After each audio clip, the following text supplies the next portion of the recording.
Hello, hello, my friends. I hope you all are doing well today. Today, we actually have a lot of options available to us. There's a lot of things that we can learn. There's a lot of things that we can try to do because, alright, so last time we played Silksong, we were following Fireborn's tutorial on how to speedrun Silksong. Any percent. And, boy, there is definitely a lot to learn. It is quite there's a skill gap there. But I started to learn some of the tech. It was fun to try to learn some of it. I was having a good time. And we got about 40 minutes of the way through the tutorial. That took me a bit. But we did learn some tech, and that's the important thing. I mean, we're never gonna get anything right the first time, right? It's all new to us. So we're capable of doing things. Might just take us a little bit, and that's okay. So we could definitely continue with our speedrun journey on any percent, which I actually do want to continue to do. I'm a little bit nervous. So last time we got up to the first lace fight, and I'm not exactly sure everything that's up ahead, and I'm like, oh boy, it might take us a little bit. Additionally, today, the official, a long-awaited, it's not really the official, but I think it's like it's seen as kind of like the Silksong Bible, almost, or Hollow Knight Bible. The Moss Bag video just dropped today about Silksong lore. So I figured maybe that would be fun to watch together as well. So if you guys have a preference on what we try to do today, let me know. In the meantime, let me go ahead and say hi to folks. We have Void here. Hello, hello. I hope you guys are doing well today. What's going on? Yeah, and I did delay stream by about an hour because I had just put out my reaction to the world record, any percent. I put out that reaction video today. So once stream is over, once you get some time, go check that out. It was a lot of fun to watch. I have a lot more appreciation for speedrunners now that I'm attempting any percent. It is a lot. We also have Nightmares. Hello, hello. What's going on? We have Nick here. We have Trobio and 24K. What's going on? We also have Canadian Camo. Skill Gap. And there's a guy who has 5,000 hours in Hollow Knight. What? The guy has 5,000 hours in Hollow Knight? Is that how? What? Okay. I am not familiar with his other videos. That's crazy. 5,000 hours. Wow. Well, yeah. You just finished making the lace theme. I will join the ranks of the speedrunners. Yes, exactly. Exactly. Yeah, I will join the ranks. Let's pick up on that first, I think. I think that'll be fun. Let me check the poll. What does the poll say right now? It's pretty split even. Say majority want us to watch it together, but I think we should continue with the speedrun first. Let me bring that up really quick. Alright, so we're gonna bring up Fireborn tutorial. Oh, guys, look. Look, this is our test. This is our test one, okay? This is our test speedrun. It's not gonna be a speedrun at all, but we're just using it as a new fresh run to check things out. And basically just learn tech before we like actually try to execute things. I think that's kind of the important thing. We got things to learn, essentially. Let me make sure that everything's working on my end. You only have 170 hours. We have like 1K. Guys, okay, I have a genuine question for you. What game of all time do you have the most hours in? What is the game that you've spent the most hours in? Mine is Splatoon. But it's because I spent like 2 years making content on the game. I don't have 5,000 hours in Splatoon, but I have a lot. I don't look at my hours, actually. I would probably die of like existential dread, to be completely honest with you. I think I might. I don't want to look. I genuinely don't even want to know. Alright, let's check this out.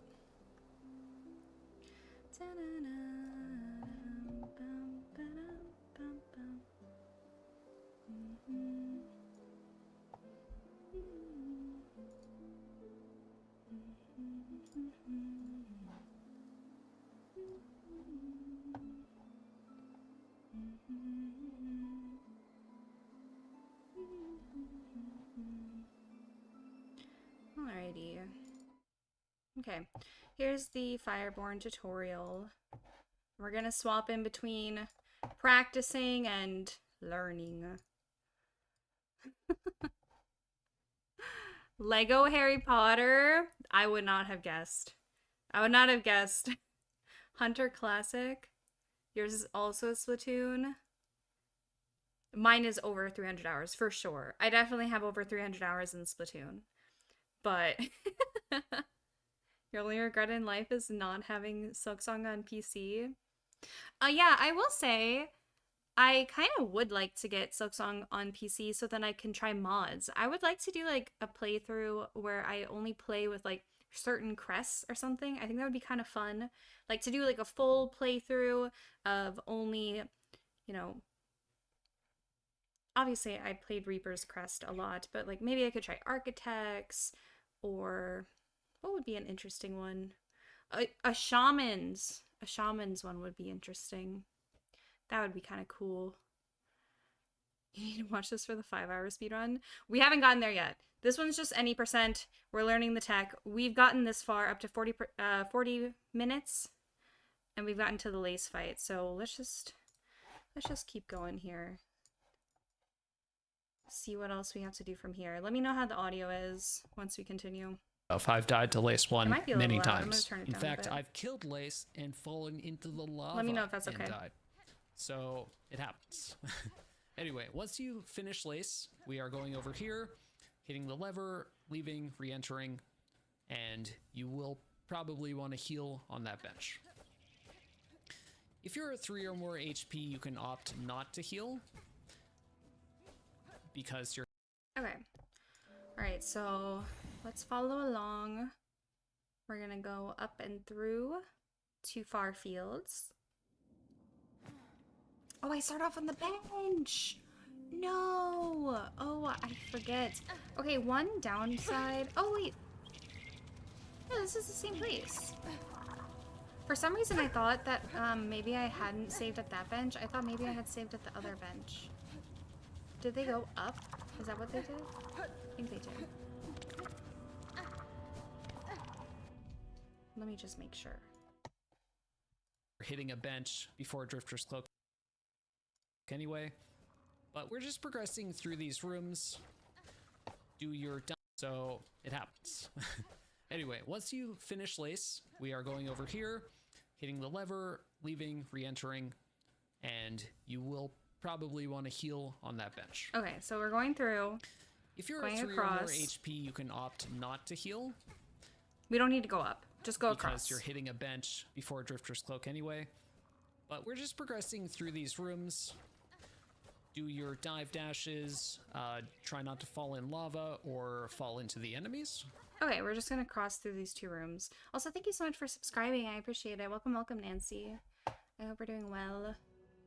Okay, let's go drop back down. I gotta practice my pogo, my quick pogo thing again. I can't remember the I think it was like... Yeah, we have to do that.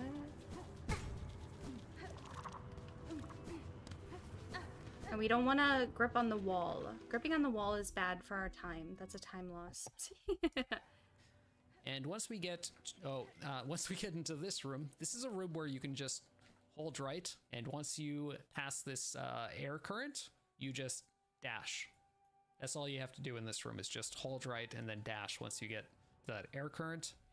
Once you get here, you do the same thing, just dash right before you hit the ground so you avoid the hard fall, and then hold dash until you hit that ledge on the lava, the platform on the lava. Then you do a sprint jump. Oh my gosh, there's so many moving parts here. We already got so many moving parts here. Let's just try to piece things together one thing at a time. Okay, so we're just gonna do that. Okay, I messed up. I did not execute. Don't learn. Don't do what I do, okay? We're learning together. Just don't do as I do. Dash, sprint, jump, dash, jump, dash, jump, dash, jump, dash. Now we want to jump onto this platform, do a sprint jump off, dash, 2 pogos. Oh my and god. You should hit that flying enemy most of the time. It has a slightly random spawn, so you don't always hit the enemy, but most of the time you'll hit the enemy. So we're just now going we go into here inside. and we start the Drifter's Cloak quest.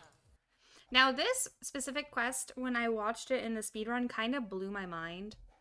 Because holy, like, I didn't even know it was possible to do what they did, basically. Ah! I don't know why I'm afraid of falling. Okay. I feel like it's better to, like, just not fall! God. Just don't fall, it's fine. Oh, I don't have the... I don't have it. I don't have it, I forgot. I forgot. For some reason, I'm so used to already having it. My bad. Okay, now we mash. Now we mash.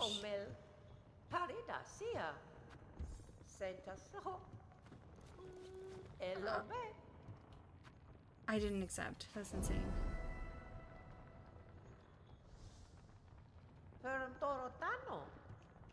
Okay. Alright, I'm gonna sit on the bench, and then I'm gonna pause. We're gonna go back and see what they say.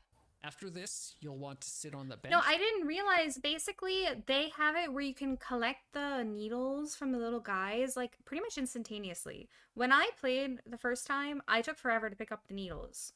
I took forever. I thought I could only get 1 needle per creature, but you can get, like, 5 needles per creature. It's crazy. Because we are save and quitting back here after. Don't forget to sit on the bench. And we're just going straight over here. You will probably need to practice this a lot. This is a surprisingly tricky part of the run. Just be careful not to jump into the guy. You want to dash off of this platform, land on this one, dash again to land on there, and sprint jump off of this little raised platform on the ground so you get this ledge grab. Now we're at the first poker. Hi, Omega. How are you? I hope you're doing well. Okay, attack it, and get the spines that land on the ground. Now, any spines that are flying off into the distance where you can't get to, you want to prioritize hitting those spines in the air. Now, as soon as it does the second attack, you can hit it a 3rd time, and it will just spawn the spikes immediately.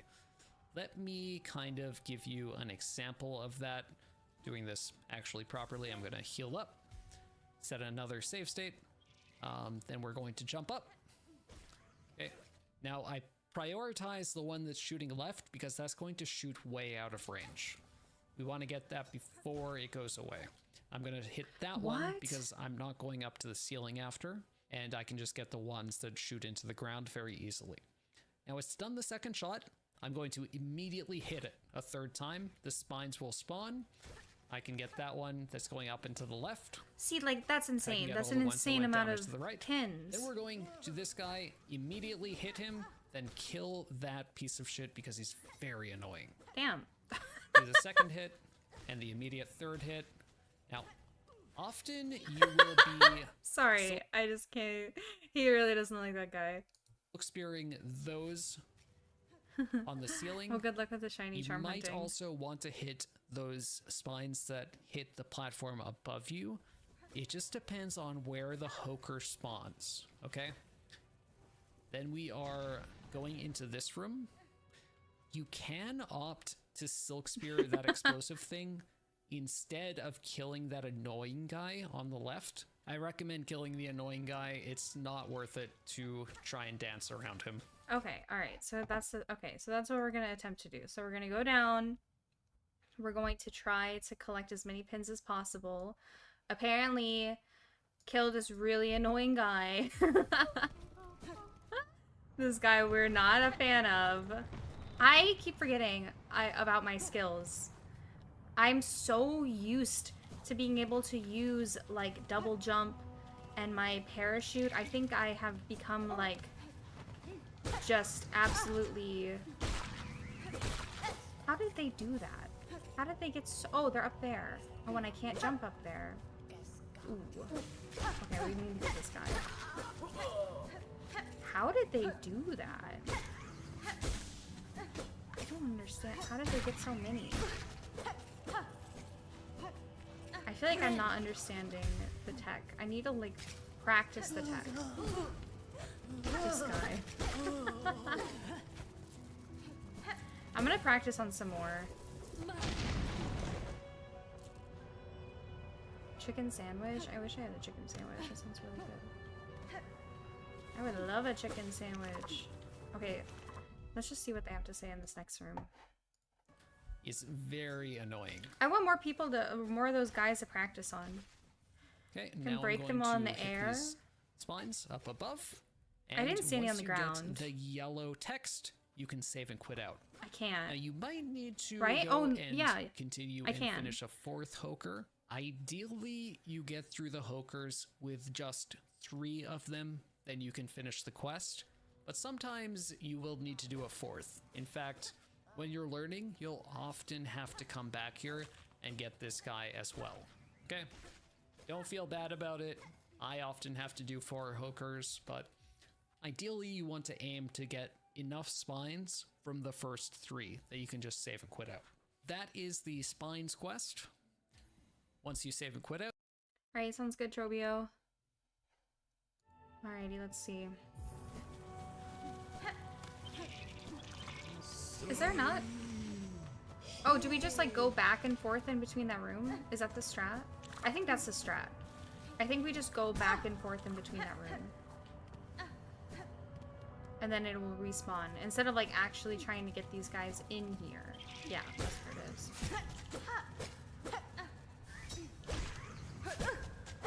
See, I'm trying to get close to it so then I can pick up more. Oh, it went up in the air. That is so unfortunate.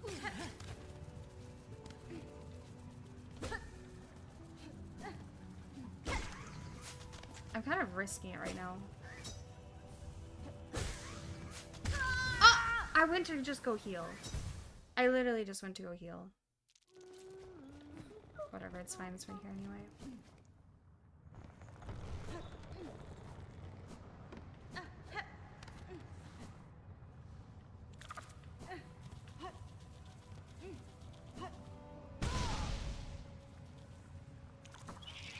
I did not know that that was there, low-key. Can't lie. See, I jump because I want to get the one in the air. Like, I feel like I'm not understanding how the one in the air works. I don't really care about like being fast here. I really want to learn this tech. Like, I feel like I'm not understanding how it works. I can't get it out of my head what they said about this guy. I really don't like that dude.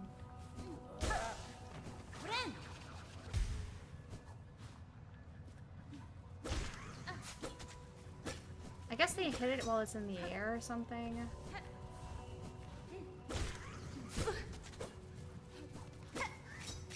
Oh my god, my mind keep going up in the air.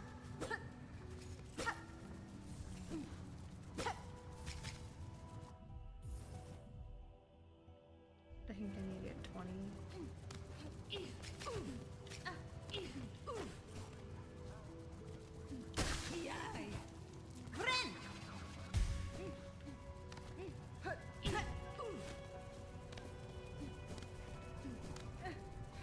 Let's go up here. I think that I just need the one last one. I still haven't like figured out how to do the... Like, I just jump into the needle instead. I feel like I'm not doing it right.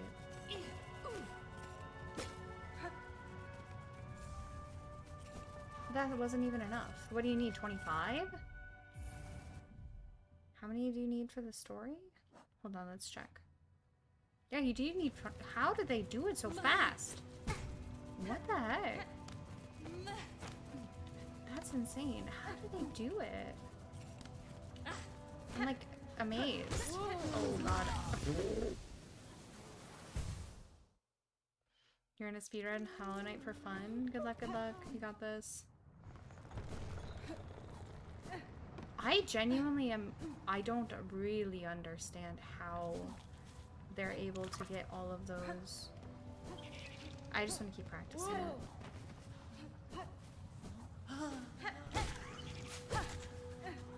Let's watch it again, I guess. Let's watch it again. What did they do? But okay, now I prioritize the one that's shooting left because that's going to shoot they way hit out it. of range. I guess I'm You not... want to get that before it goes away. I'm gonna hit that one because I'm not going up to the ceiling after, and I can just get the ones that shoot into the ground very easily. Now it's done the second shot. I'm going to immediately hit it a third time. The spines will spawn. I can get that one that's going up into the left. I can get all the ones that went down what to the the right. crap? Then we're going to this guy, immediately hit him, then kill that piece of shit because he's very annoying. Do the second hit and the immediate third hit. Now, often you will be silk spearing those on the ceiling. You might also want to hit those spines that hit the platform above you. It just depends on where the Hoker spawns, okay? Then we are going into this room. You can opt to silk spear that explosive thing instead of killing that annoying guy on the left. I recommend killing the annoying guy. It's not worth it to try and dance around him. It's very annoying. See, but I'm not able to do the hit up. Okay, now I'm going to hit these. Yeah, but the silk spear thing we can do. Or at least we can practice so we can try.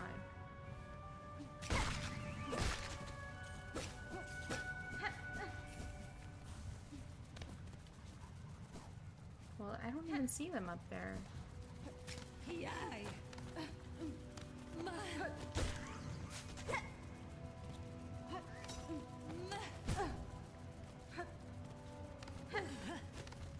How on earth? Okay, and then we just save and quit.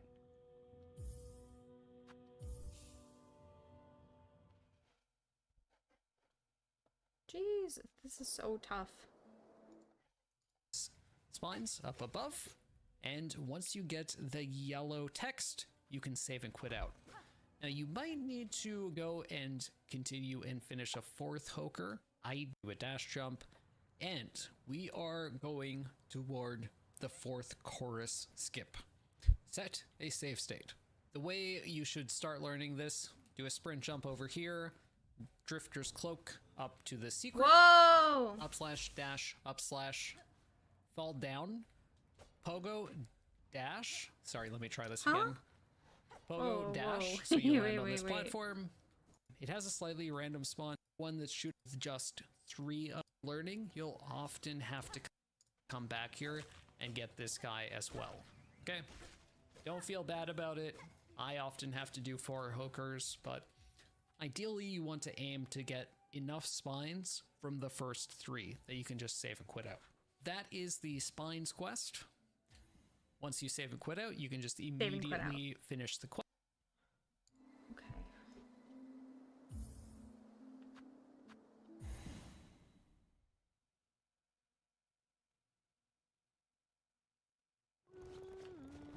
Can we grab our cloak, our new cloak? I'm mashing. Yes. But I will not mash there where I accidentally say no.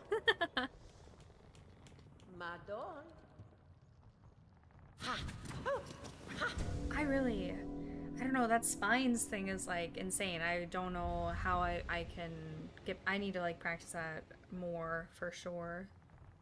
I definitely need to practice that more.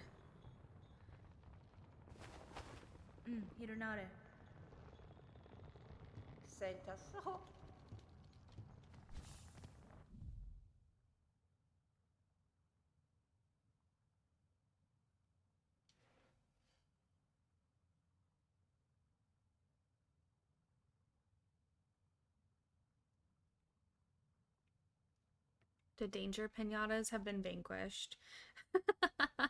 So true, Null. So true. Alright, okay, so now this is the, like, what is happening West. moment. Okay. And get Drifter's Cloak.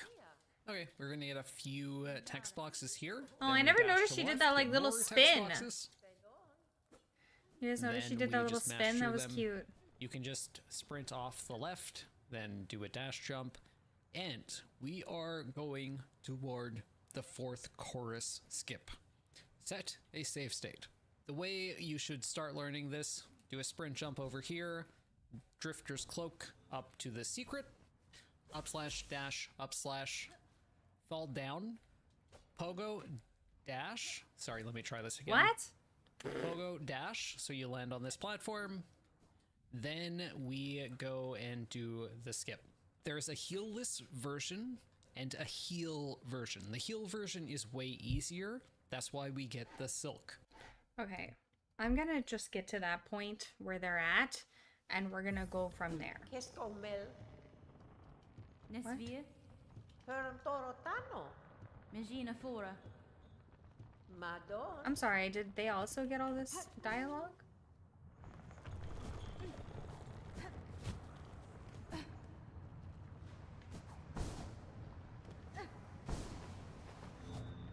Nice. Okay, we need all the silk.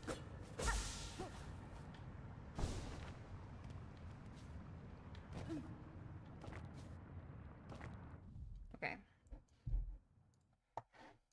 Now we do the heal version as a backup if the heal-less version fails. We always try heal-less first because you don't have time to do the heal version before the boss screams and stuns you. If you try to do the heal version immediately, you'll be on the far left. Hey, what's going on, Birdman? I hope you're doing well today. Welcome, welcome. Thank you so much for the follow. I appreciate that. Fight 4th chorus, it's fun. I'm trying to do the speed run. We're trying to speed run. We're attempting. Above the lava, you'll heal. I the do boss like will 4th chorus stun though. They you are out of fun. The heal, and you just fall in the lava. So try the heal. I know it's version faster in first. Chinese, If but you mess it up, the this boss is just screams. this you- is just I'm learning, okay? I'm not gonna swap my entire game out into Chinese just for the practice run, okay? Well, apparently somebody was saying last time we did this that apparently there was like some translational errors, so some people were saying maybe it's not even that much faster in Chinese. I don't know, but I've heard.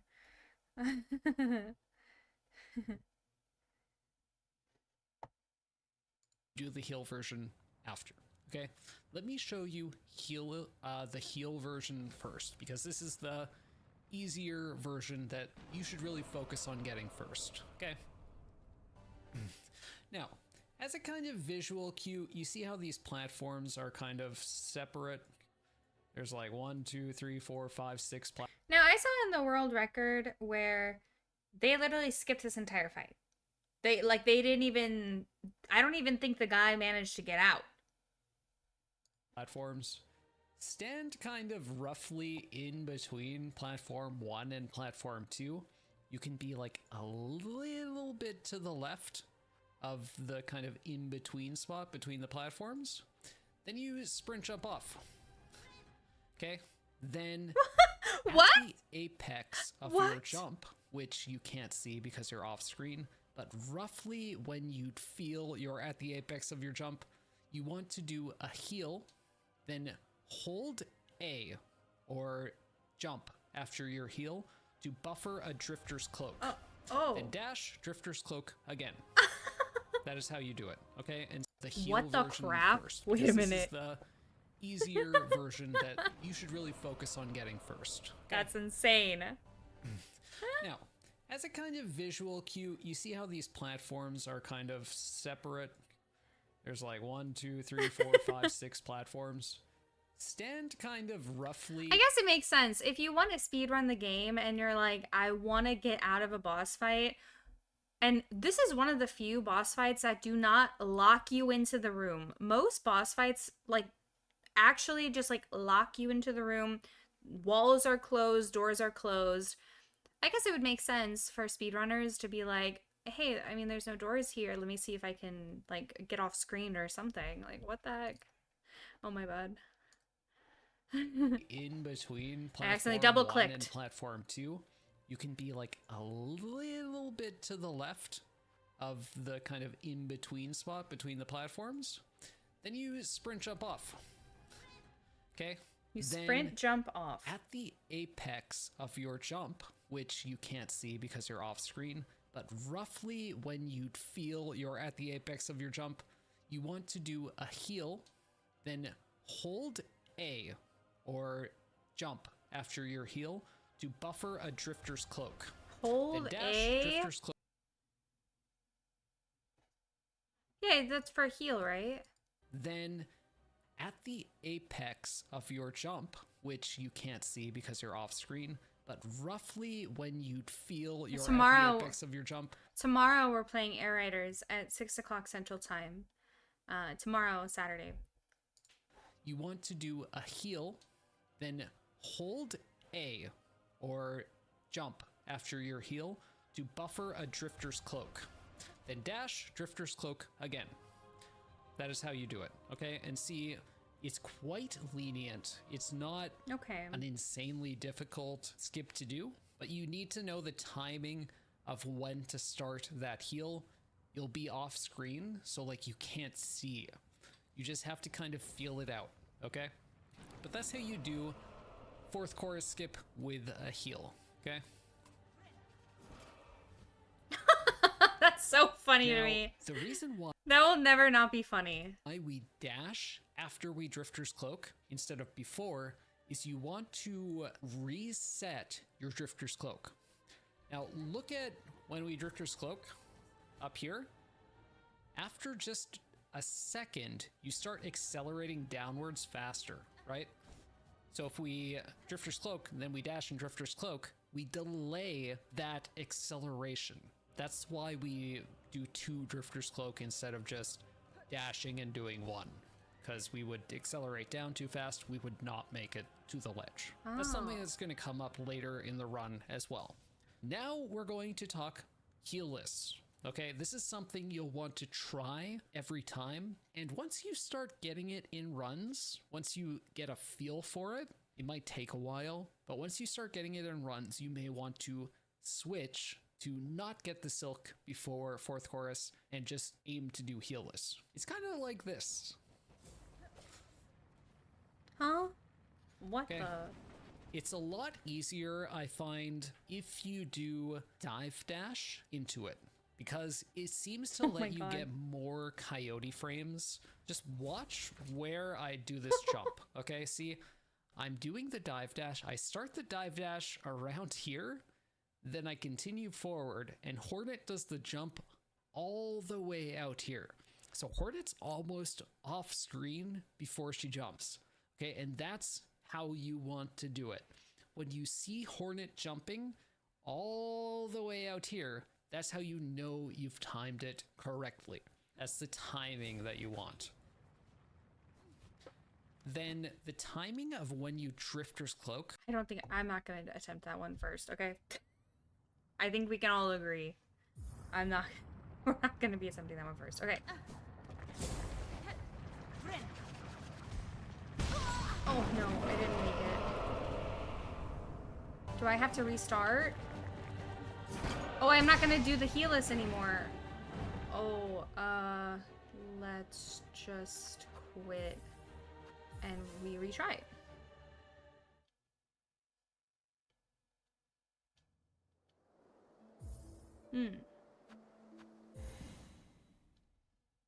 Yeah, I didn't make it. It felt like I did. Like, I heard the heal. I wonder why I didn't make it. I didn't even feel like I was that far, you know?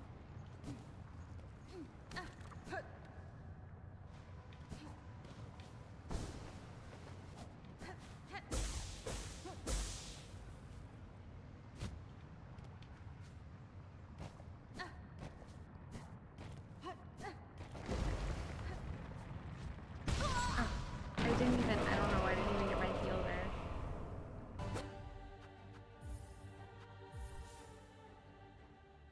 I need to wait for it to scream.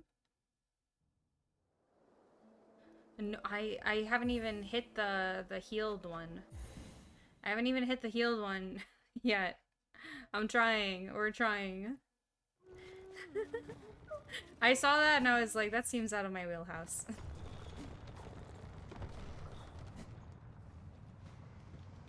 At least for now.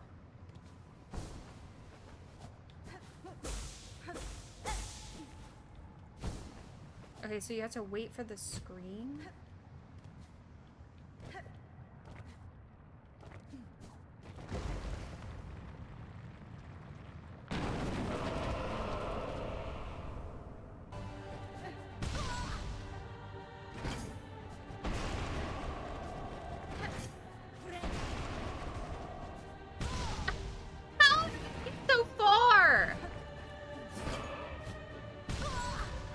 So far.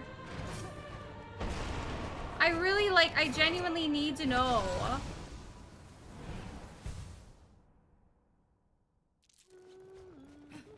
No, I mean this is not the speed run. This is not the speed run. This is just us practicing tech. This is definitely not gonna be the speed run. This is just us practicing tech. We're following the tutorial, we're learning. Otherwise, it would just be me playing and just trying to cut out all the other stuff, basically. I don't know if waiting for the screen helped.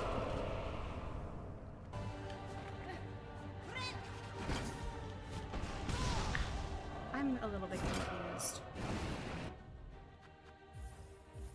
Hold on. I need to practice outside. I need to practice where I can actually see.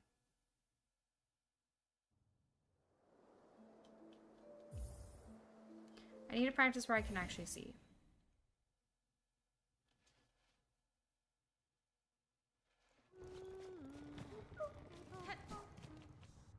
Okay, let's go get our silk.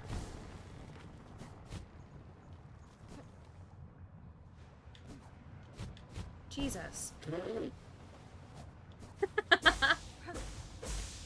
Planned.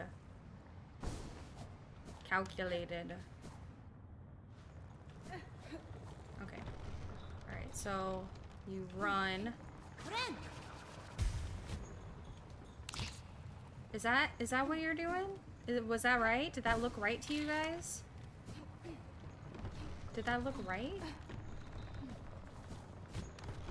Does the silk reform?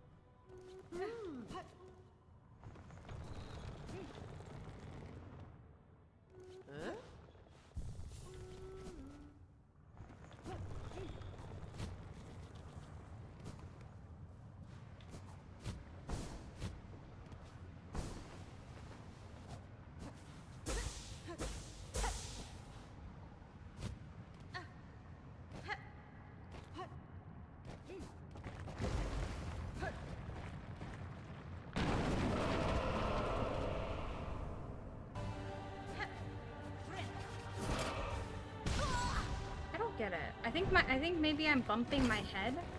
Am I bumping my head or something?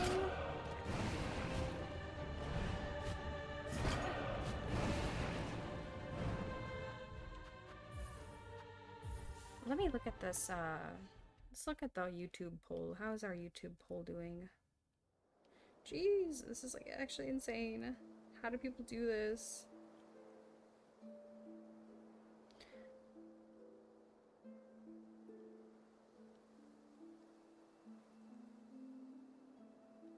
Okay, so it looks like a lot of people won. About, should we watch the Mossbag Silksong lore video on stream? Because it just released today, and I didn't watch it. And a part of me was like, oh, maybe I should watch it. And then I was like, oh, maybe I should just wait for stream to watch it. I'm dashing too early? I'm dashing too early. Like, early from the fight?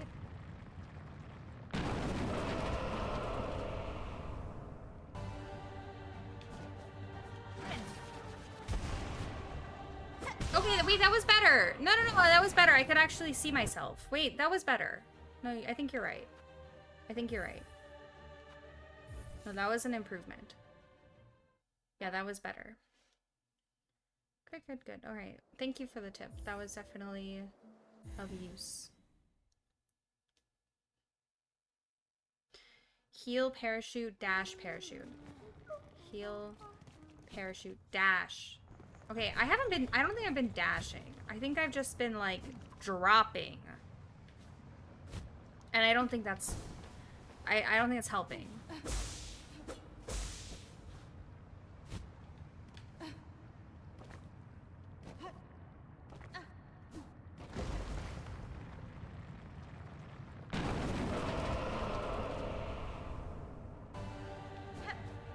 This is not the move. I can feel it. It's not the move. It's not the move. I could feel it wasn't the move.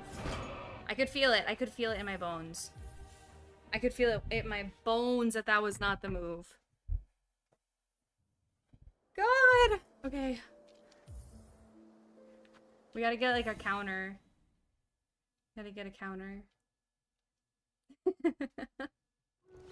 I'm telling you, they make it look so freaking easy, dude. How do they make it look so easy? I guess, I mean, you guys were right. You said earlier, like, some of the people that were watching have, like, 5,000 hours in the original Hollow Knight. They got a lot of practice. But boy!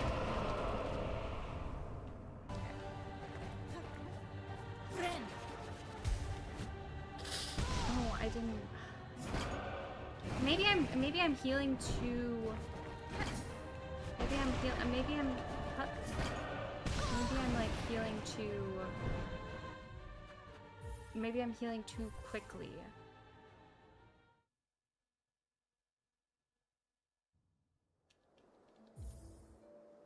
Maybe that's the issue.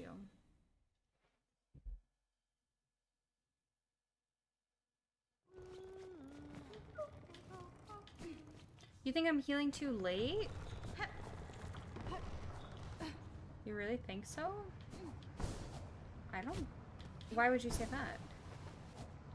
Oh, you think I'm, like, not healing at the apex, basically? Like, you think I'm, like, healing after, like, falling a little bit? Okay.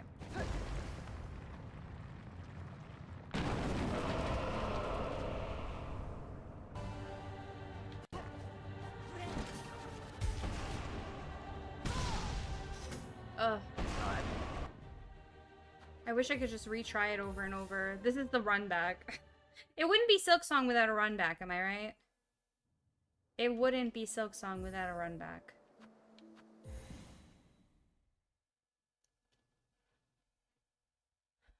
Doing a side quest? You're doing a side quest right now in ZA?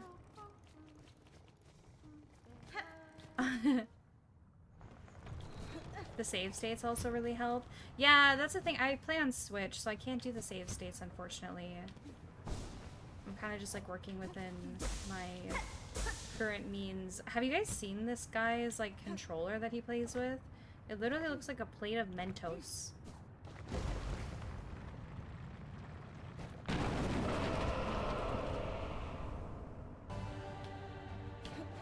I'm healing early. How? How do they get so much air? Like, I don't know. I think I'm gonna like, I think I'm gonna try something. Okay, I have a plan.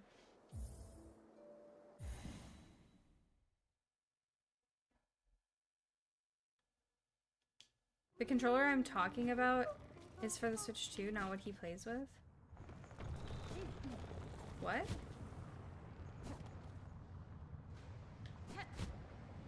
What are you talking about?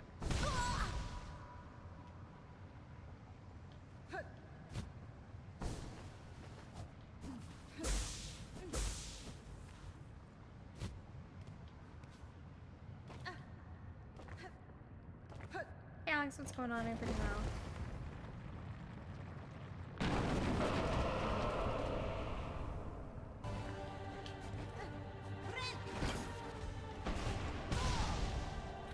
That was even worse. That was even worse.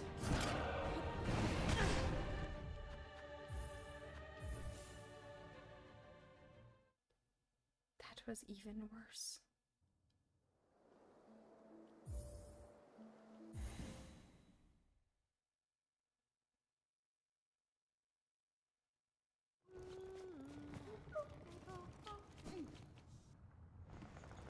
Well, you have to keep in mind, Void, that that's not really a fair comparison. Because, again, these are... yeah, I guess. I guess when you put it like that, the time that we've practiced so far is enough time to beat the game twice in the world record? What? No, that's not twice. We've only been streaming for 48 minutes. Are you talking about, like, in total? No, stop. Please stop. I need... Come on. You're comparing somebody's, like, 5,000 hours in the game to me practicing tech. Help.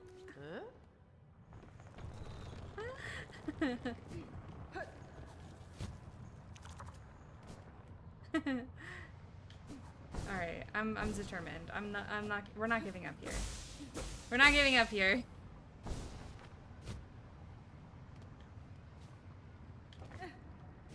We're not giving up.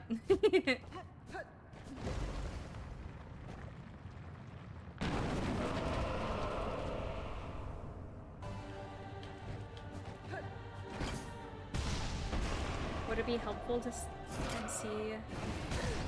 Maybe. But I have double jump. In my main save.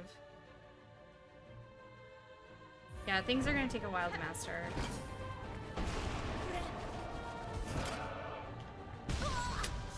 Bro. At this rate, I should just fight the guy. But I don't want to give up. Quits. Only in speedrunning would somehow me quitting the game equate to me not giving up. Just quit the game. Just quit the game.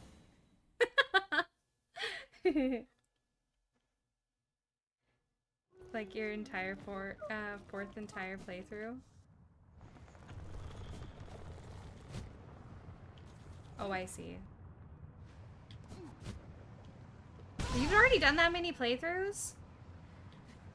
Okay, low-key, sometimes my controller does not register inputs. I do have to say that.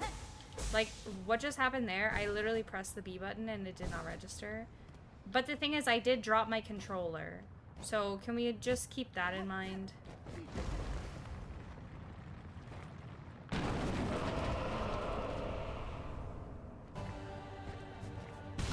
Bro! What did I just say?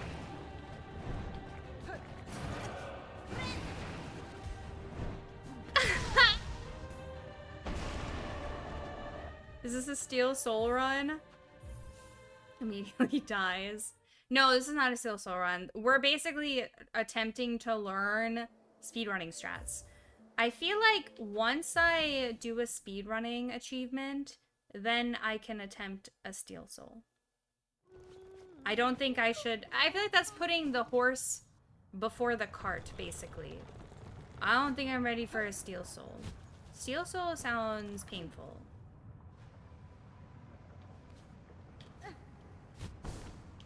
Stop! Has anybody here already attempted it?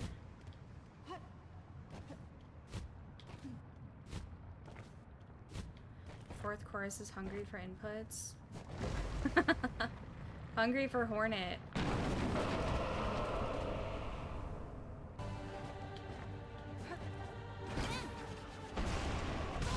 Bro! God. What am I supposed to do, guys?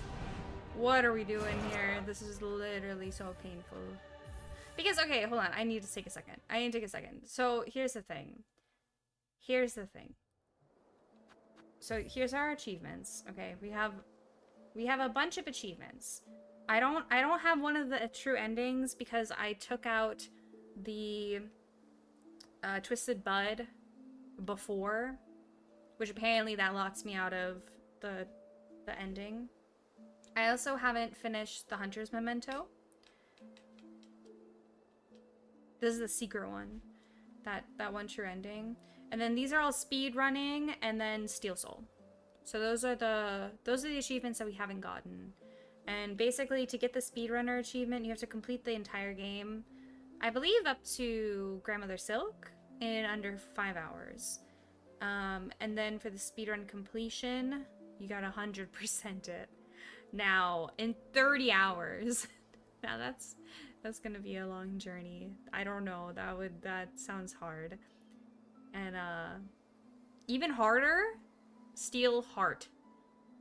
Basically, to get the Steel Heart achievement, you have to achieve 100% of the game and finish the game in Steel Soul mode. Like, oh my god. No, that sounds so bad. Basically, if you're not familiar, in Steel Soul and Steel Heart, you can't die. You're not allowed to die. There's no dying here. It's not it. So, do you guys remember when I said earlier, watching these world record speedruns, and how much appreciation I have for them? Now, my appreciation... Whew, phew! Hold on. We're gonna practice out here. So, I'm gonna dash.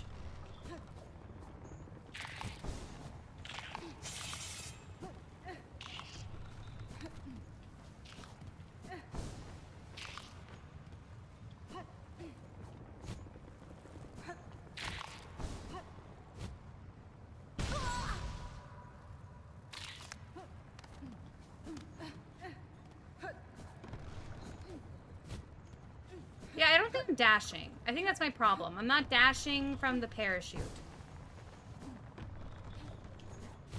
I don't think I'm dashing from the parachute.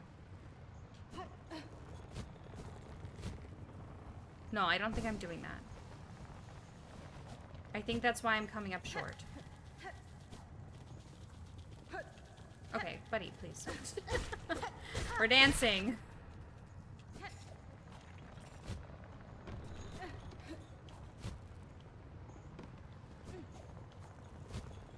Hold on, let's go get that silk. Let's go collect that silk and we'll train out here really quick. Where I can actually see it, and then we'll go out. Okay, that's not enough momentum.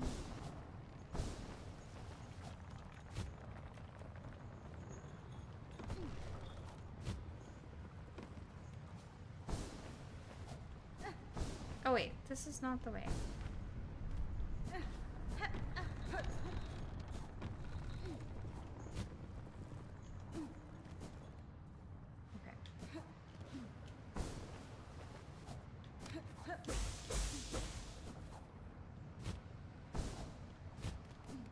So, we're gonna dash, heal.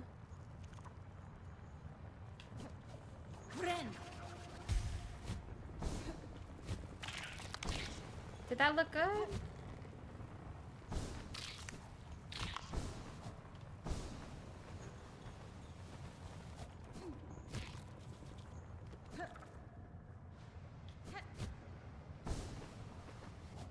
Mayhaps.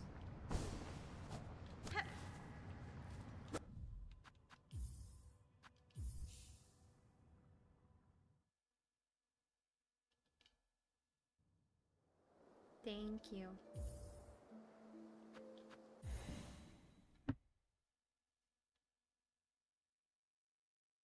Oh yeah, the new One Piece chapter came out today. It was good. It was very good. It's getting intense, guys. It's getting intense. I don't think I'm ready. It's kind of sad. I'm like, it's like I want to know things, but like at what cost? But at what cost? I don't want it to end. Please. I really like One Piece a lot, and I will be very sad when it's over. It's like, I don't know, it's a lot.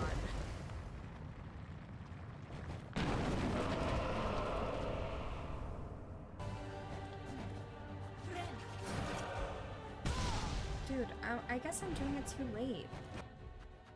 That was not better. The new One Piece, be right back. Yeah. That's funny. Trying the fourth chorus skip? I am trying the fourth chorus skip. It's hard. I'm having a hard time with it. We're attempting it.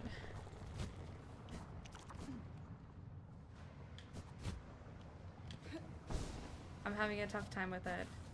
But I'm not giving up. How else are we gonna learn?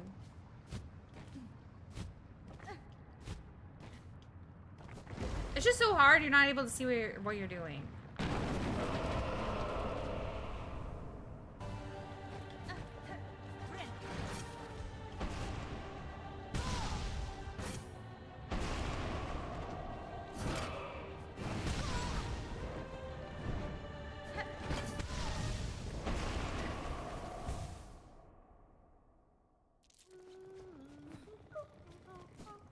I think that's better than just quitting anyway.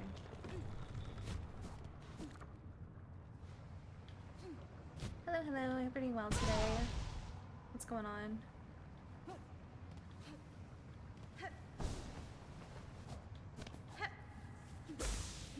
Welcome. We're trying to speedrun. I'm trying to learn, basically.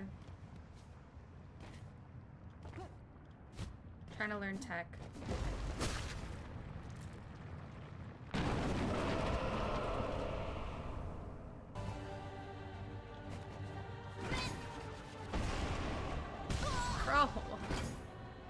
Oh, this is painful. I'm thinking we might go watch some lore videos in a second. This is too painful.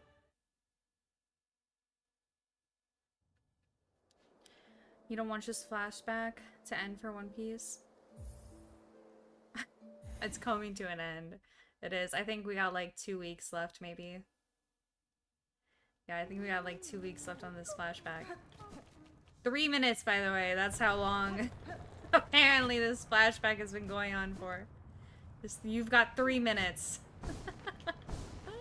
Spen's like, I don't even know how long have we been in it. Like, it feels like a couple months nearly.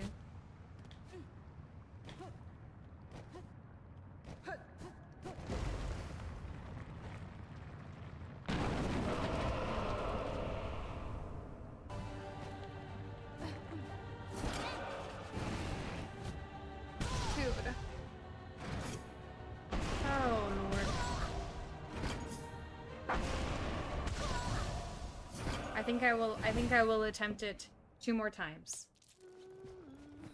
2 more times. I don't think we gotta wake up the speedrunner in me, and I feel like the speedrunner in me might be asleep right now, and we gotta wake her up. We gotta wake her up. I don't know. She needs a snack or something. She does. She needs a snack.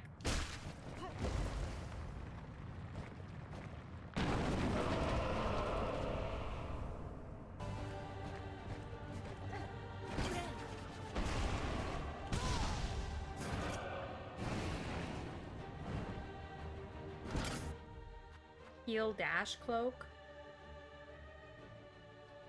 You know what I shouldn't have done?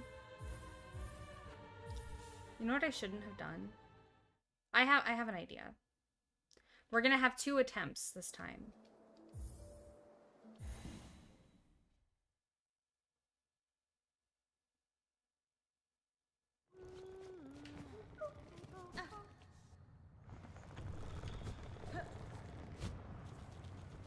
I don't think I should have picked up my cocoon. I think that was a mistake. Can my inputs, please? That's the other thing. Sometimes I swear my controller inputs do not be picking up. Don't drop your pro controller is basically the... Oh, I don't have cocoon here. I guess because I save and quit. Instead of just dying.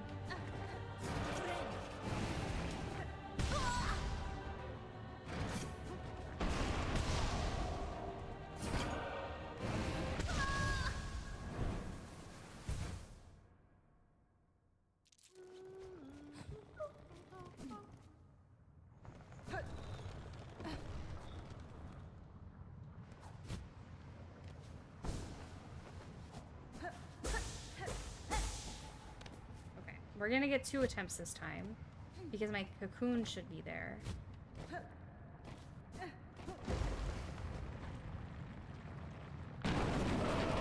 And that might help.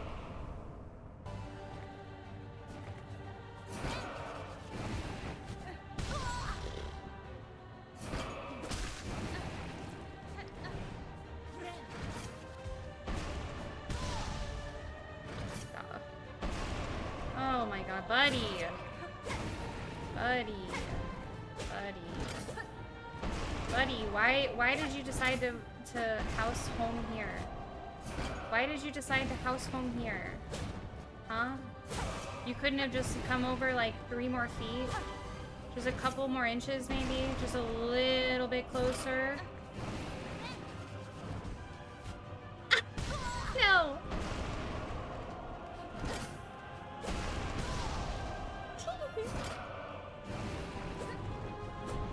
I love gambling.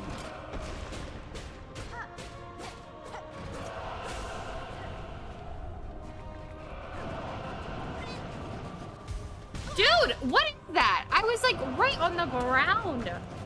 What is that? Did you guys see where I was? How was I like right on the ground?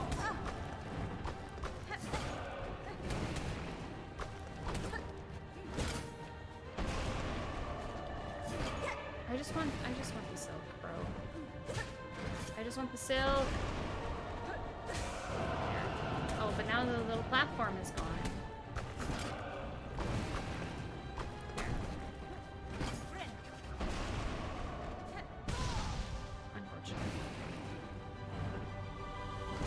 The roar of the boss moves you higher off screen. Am I sure I'm between platforms 1 and 2 when you jump? I'm not sure actually. No, I have 0. No, maybe I need to be. Maybe I'm jumping too far off from the ledge. Actually, because for some reason in my head, maybe this is flawed logic. You guys can let me know what you think. But in my head, I'm like, if I get even more of a running jump, then it will help. But maybe it is deterring me, perhaps.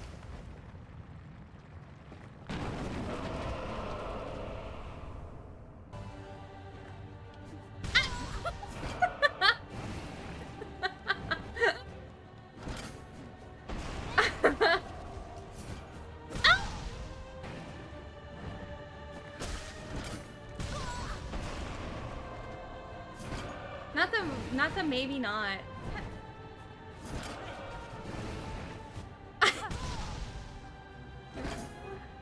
Jumping at the last second helps.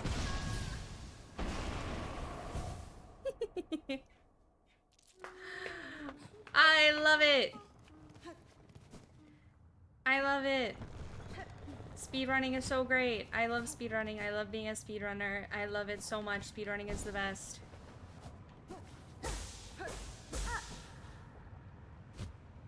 This is a very normal thing to do. Next video incoming.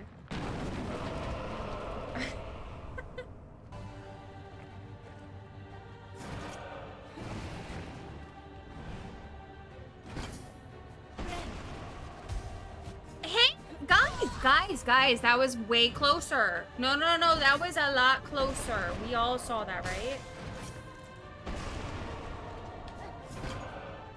Oh lord. No, that was so much better. I screwed up. I screwed up so hard. But I got closer. Give me more silk.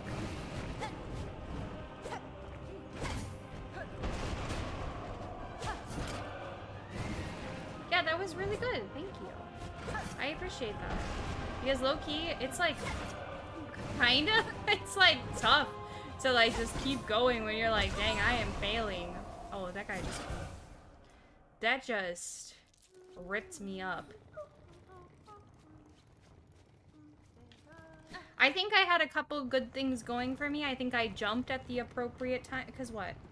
So I think it's like, okay, kind of an equivalent to standing here. So you run. See, I didn't.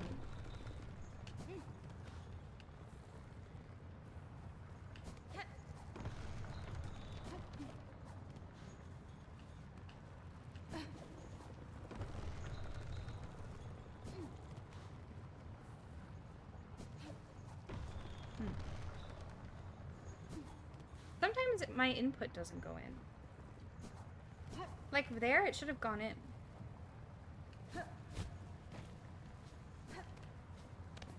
Maybe it's a controller. I'm gonna blame it on my controller, guys.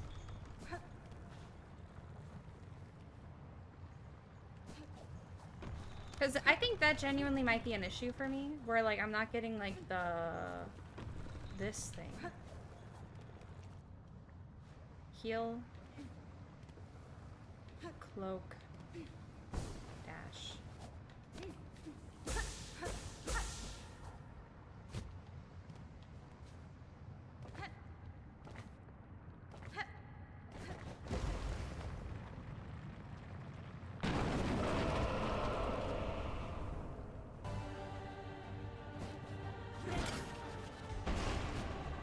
Bro.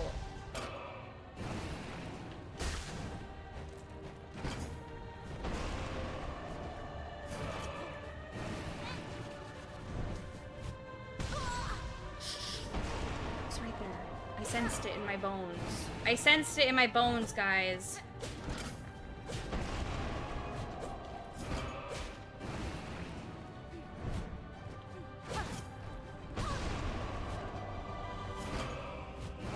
Thank you for wishing me the painless stream.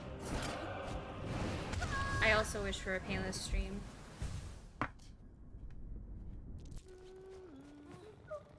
Let me double check. What's the poll at right now? Let us see, let us see. A lot of people want us to watch the lore videos, so I think we might swap to that in a second. We're gonna give it 2 more tries. 2 more good, solid tries, guys.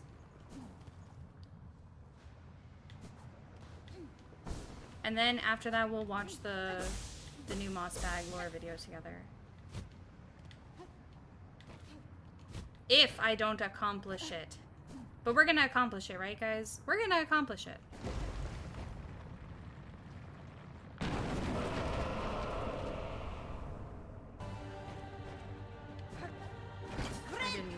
I didn't jump high enough. That's so sad.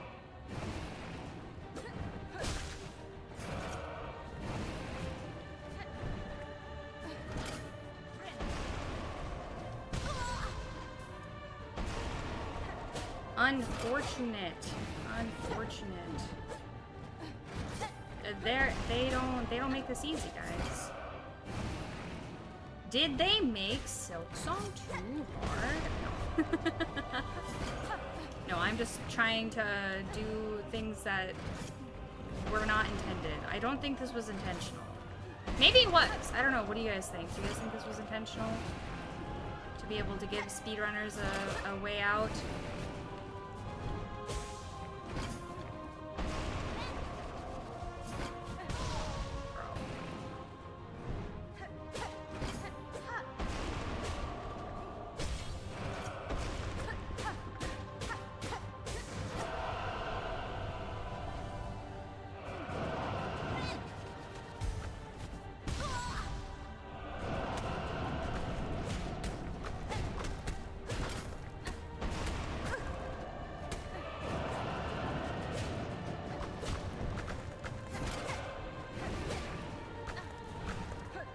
The music is very good. Oh, my bad.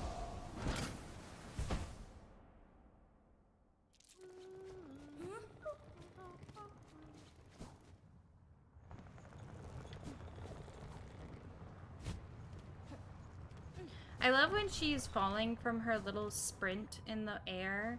I love the way that her like legs go out, her little legs. They're so cute. I don't know. I love some of like the still frames in this game. One of my favorite still frames is it's one of the silk skills that you get where she's holding the needle by her side. It is the most precious. I love it. It's so freaking cute.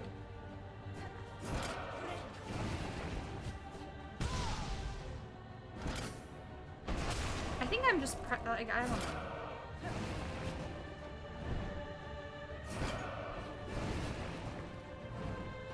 God.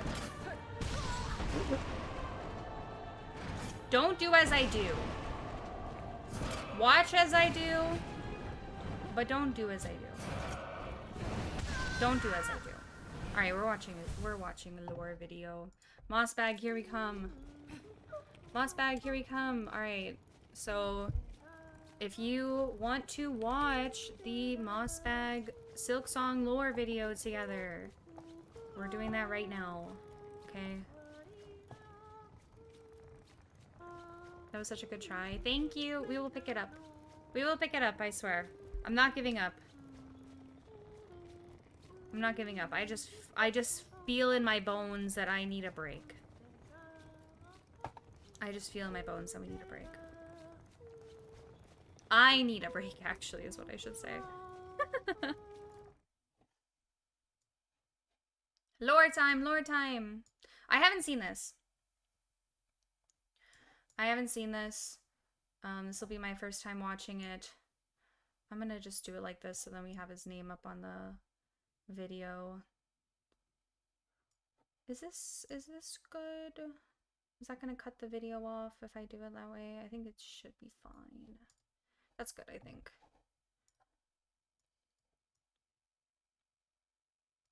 Lore, lore, lore. We're okay with this orientation, or should I make it full screen? And you guys just know it's by Mossbag. Let me think. How do I want to do this?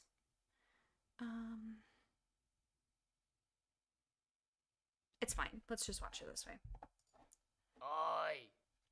Ever since its release back in September of 2025, people have been debating what the plot of Hollow Knight Silksong even was. Oh, Mossbag. Okay, can we talk about some predictions? How many times do we think Mossbag is gonna talk about butt in this video? Can we get a prediction on that? Because I was alarmed how many times he talked about it in the Hollow Knight video. God. I was like, what is happening? I'm gonna say like 10. If we can get like a butt joke or just butt reference counter, that'd be so awesome. You want me to make it louder? Yeah, I can make it louder. Let me know if it's too loud or if it's okay. Yeah. I'm gonna say 10. We need a counter. The moss butt, exactly. Exactly. Why were all those bugs Is obsessed this okay? with their pilgrimage to the citadel? I'll make it louder. Who were those mysterious figures who seemed to be running the place? And just who exactly is this Let me know if that's character? too loud. Why is everyone saying her name is Hornet and calling her a spider and a worm when she doesn't look like any of those things? This video intends to answer a good 70% of these questions. We will ascend through the land of Farloom, dissecting the game's dialogue and world in an attempt to wrangle a more complete understanding of Team Cherry's Metroidvania masterpiece. But with how recent this game is, please keep in mind that the theories shared here might be lacking a sort of refinement you would expect from deep dive lore videos about other, less recent video game releases. Also, please don't take everything I say in this There video better as be gospel. Sherma lore, so true. I am just one of many people with theories, and nothing makes my words more inherently correct. So don't just automatically believe me when I say stuff like when the slab was built, or that the earth is round, or that now is actually a really good time to be investing in Ethereum. Oh, and this video will contain massive spoilers, not only for Hollow Knight Silksong, but also Hollow Knight. In fact, you kinda need to know a lot about Hollow Knight's story to really appreciate the story in Silksong. So if you need a refresher on Hollow Knight's lore, That was actually one thing that I wasn't sure. I wasn't sure if you were going to have to play Hollow Knight before Silksong. Like, a part of me wanted to hope that you didn't have to play one before the other. But no, you definitely want to play Hollow Knight before you play Silksong to, like, truly get it. Not only, like, lore-wise, but just mechanics-wise as well. I don't think it would be a really great experience if you start off on Silksong and then go back to Hollow Knight. I don't think it would be a great experience. be sure to check out my Hollow Knight lore video first. This video also contains massive spoilers for the hit 2004 film Shrek the Third. So if you need a refresher on Shrek the Third's lore, Haven't seen be sure it, to check sorry. out my Shrek the Third lore video first. Sorry. This is the big fan. somewhat complete lore of Silksong. The story of Silksong begins with Silk, more specifically Grandmother Silk, a higher being described as the primal source of all silk. Sorry, I thought he was gonna say the story of Silksong starts with silk, and then and then a song. I really thought that. Silk in the world of Silksong is spun from the soul of its creator, and has the power to heal wounds, extend life, and weave powerful runes. Grandmother Silk is also described as a pale being, What exactly are pale beings? Some might have you believe they are great beings, worthy of praise above all others. But Hornet wouldn't necessarily agree with that assessment. While pale beings are immensely powerful, they don't always have the best intentions at heart. Pale beings are usually mainly interested in total subjugation from the bugs living beneath them.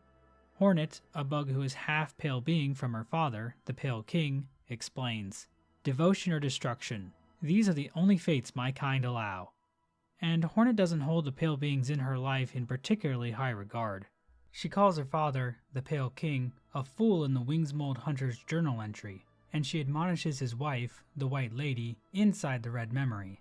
So yeah, Hornet complains about pale beings in her diary and also gets into arguments with them in her head, which sounds pathetic, but she really does have a point. But this desire for control among pale beings was no different for Grandmother Silk. We don't know exactly when or how, but at some point in the past, she appeared in the land of Farloom.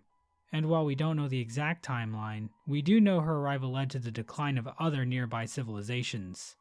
One such civilization was an order of blade bugs and hunters, ruled by Crust King Khan. At the height of their rule, Khan's order occupied half of the... I'm sorry, one of my least favorite bosses in the game. I just felt like that entire area was like so half-baked. Like, I don't know. It just felt so... I feel like maybe we'll get more on it. I feel like all the blue things, we're going to get a lot more info on them in the DLC.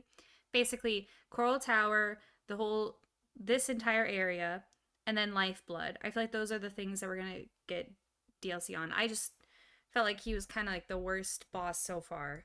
Not worst, but I didn't like him very much. It seems Khan and his warriors were one of the last groups left to stand against Grandmother Silk's influence. But by the time Hornet arrives in Farloom, Khan's kingdom has been all but forgotten, and his lands eroded by sand. Another group taking up residence in the land of Farloom was Crunch King Khan. No, we have to talk about that because the crunching sound actually drove me insane. It was like, it genuinely kind of hurt my ears. I didn't like the crunching. The Scar, a tribe of ants united in service under the powerful warrior Queen Scarsinger Carmelita. While Hornet can still find members of the Scar tribe during her time in Farloom, they seem lost without a true nest, and uncertain if the song they hear is still Carmelita's. Carmelita herself can still be found, but her form has withered, her power faded by time. Judging by her withered body, she appears to be about 28 or even 29 years old. Another force in Farloom is Nihilith, a plant-like being responsible for sowing the first seed, which would eventually grow into the region of Farloom known as Shellwood. Was that supposed to be a While joke? Nihilith is gone by the time Hornet arrives in Farloom, Shellwood is still filled with life, not fully snuffed out by Grandmother Silk's influence.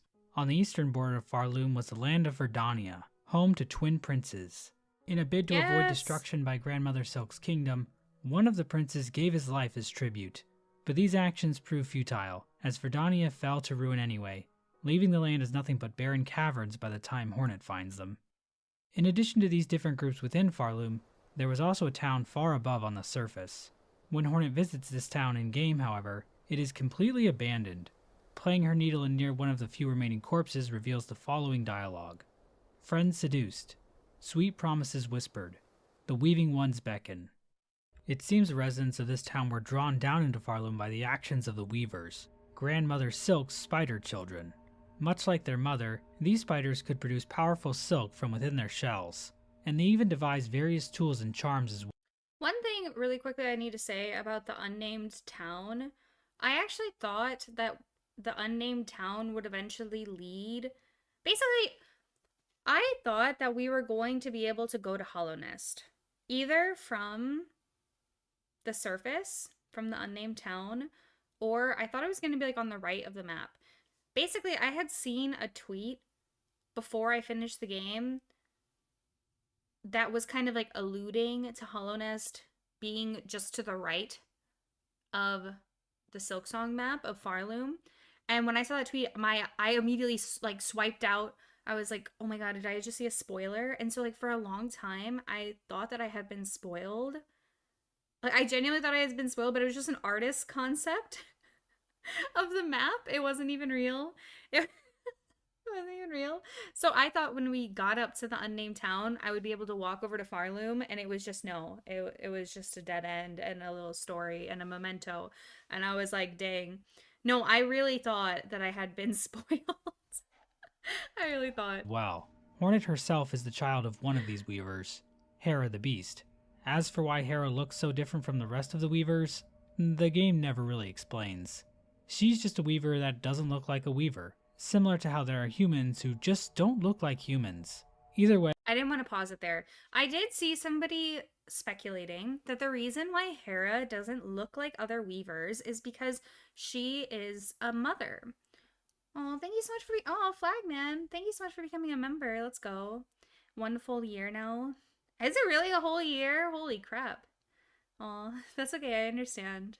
I understand if maybe you don't want to be spoiled, but thank you so much, Flagman. I really do appreciate you being here, and thank you for being a member for an entire year.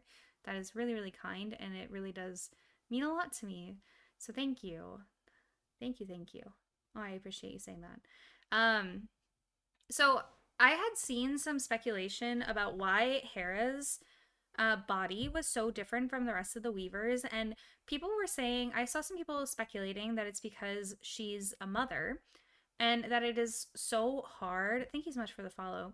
It's so hard for weavers to actually have children. There's dialogue throughout the game that talks about how basically terrible having a child is, and how difficult and just it's a really hard task to have a child as a weaver. And so some people were saying that maybe it's a result of her being being able to have children. All this means that Farloom was actually Hornet's ancestral home, tying her to the land much more deeply than she initially realizes. But what exactly were the weavers doing in Farloom in this time long before the birth of Hornet? And what were these sweet promises they whispered to the bugs of the land? The answer to that question would be the Citadel of Song, an eternal city that has long been drawing in pilgrims from the lands below, compelling them to follow the holy path through the lands of Farloom in hopes of basking and singing in its shining light. Pilby, the little pilgrim, explains, "Our holy land calls on us. To journey up is our greatest task. Who are we to refuse? Guided by faith, we climb through flaming fields, across rolling moors, and up great gilded steps, all to reach that eternal, shining citadel." Even when Hornet arrives in Farloom, the call of the Citadel still pulls in pilgrims. As the chapel maid explains, even now, in Farloom's long decline, the simple bugs, they're witless before it. Too grand, Rip Pilby, too my goat, majestic, yeah. too powerful. One possible example of how the weavers pulled in pilgrims was through the creation of these bells, located in bell shrines all throughout Farloom.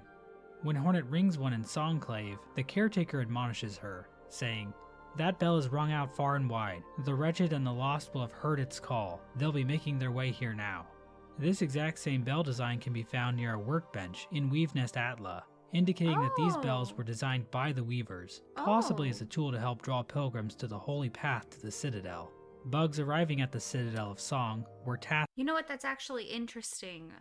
I guess I never realized that that's what that kind of design was, that it's a reference of the bells. And it makes sense actually, because if you watch the earliest trailer of Silksong, they had it where when you ring the bell, there would be kind of like a glow around the design when you would ring the bell, a lot more pronounced than how it ended up in the final game. And so maybe the developers or Team Cherry thought that having that glow around the design would be too plainly obvious, and they wanted the reference between the bells and the weavers to be more subtle. So that's why they ended up omitting the glow, because I don't think I made that connection during gameplay that design, or that the bells could be coming from weavers. That's very interesting.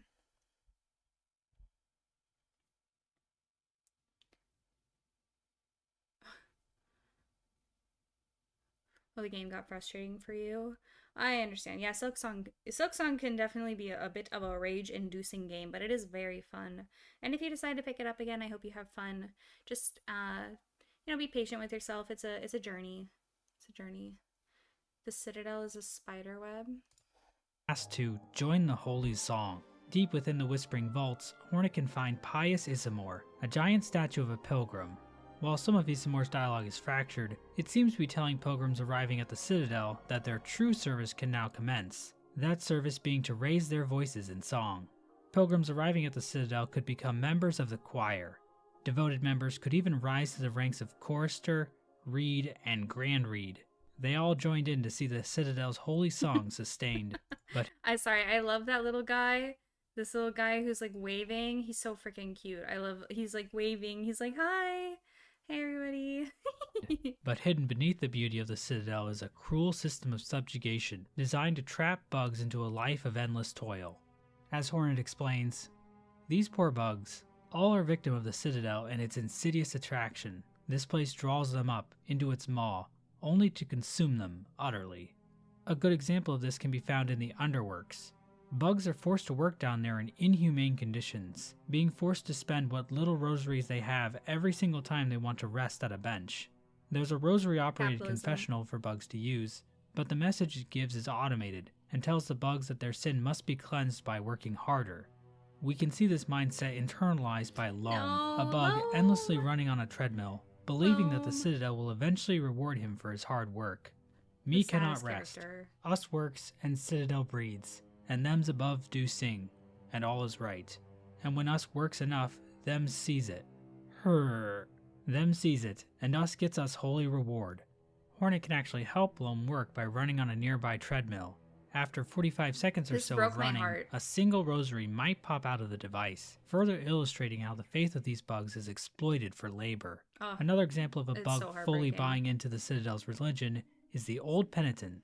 The Old Penitent did it is a during my bug locked playthrough away in and the it hurt. slab, a prison complex built to punish those convicted of sinning against the Citadel. But the Old Penitent doesn't view his situation that way, saying to Hornet, Oh. "Prisoner, I understand you not. There is no prison here. This is a holy place of forgiveness. Please, speak with reverence." I never spoke to Even this after person. being freed by Hornet, he refuses to leave, saying, "By the grace of the Citadel, I am here as a penitent. Here I can hide from the shame of my sins, until they are withered away by time. Leave this place? Please, strike me down dead before you speak such blasphemy again." The Old Penitent also has the following Needlein dialogue. "From wastes, from darkness. Drawn down, blessed call. Sisters, accord. Silence above." This dialogue seems to indicate that the Old Penitent was one of the bugs from the nameless town above. He was drawn into Farley Oh, you need a needle in him to come out? Oh, interesting. I completely missed that character in the slab. I never spoke with them. Are you waiting for a caretaker's oi somewhere in the video? Speaking of which, we're already almost 10 minutes into the video and not a single butt joke has been made. I think that Mossbag is kind of slacking. by whispered promises, and found himself locked away in a prison cell he can never leave. But the cruelty of the slab doesn't just end with the prisoners. Even the jailers are trapped here. The Old Penitent explains, "They too are penitents. In a past age, that caste committed their own sacrilege against the Citadel, a sin long forgotten, but so grave that their offspring and the offspring of their offspring carry the guilt with them still. To serve here is their only hope of absolution." Dang. The fate of the Guardflies That's makes messed up. clear that the Citadel is just about using guilt and sin as justifications to force bugs into endless servitude. Hornet is generally a fairly nice person, always trying to help people and do the right thing. Flick! Flick! I love Flick so dearly. Just look at his little cute face. Oh, I love him. Also, I don't know, I didn't interact with this NPC during gameplay, but like hearing the dialogue and hearing the entire conversation and like what's happening, it makes me so sad for like not only what's happening in this game, but like this, just like the overall like human condition. Oh, it's sad. It's so sad to think that like people are shamed so severely and that people like internalize that shame, that they believe that shame, like whatever it might be. Somebody is like telling somebody, "You're wrong for this," or "You're wrong for that." And man, it's like we gotta be reading more One Piece. It's not a, what do they say? It's not a sin to exist. It's not a crime to exist. Oh man, it's just sad. Really, really sad. A Flick plush win. Oh, for real. But even she has no sympathy for the Guardflies, and genuinely wants them all dead. She's like me with grubs. Given what can happen to Hornet during the events of Silksong, I can't really say that I'm surprised she feels this way. Hornet even hopes that killing the matriarch of the jailers, Broodmother, will end their race for good. But if she returns to the Broodmother arena, it turns out a new broodling has already appeared to carry on the species. But for some reason, the game won't let Hornet kill the baby. This is an example of ludonarrative dissidence. But these aren't the only bugs born into a special kind of service. The Squirm of the Blasted Steppes were seemingly chosen by the Citadel to act as judges of the pilgrims approaching the Grand Gate. A lore tablet just outside a squirm nest reads, "Bug born of Farloom, you have been chosen. May our Citadel's holy gilding harden your soft shell. Stand eternal as our arbiter, that no bug-bearing sin shall step within our sacred halls." If Hornet plays the needle in for the squirm found here, they will beautifully sing, "Let's grow holy. Let's grow stronger. We are chosen. All are chosen.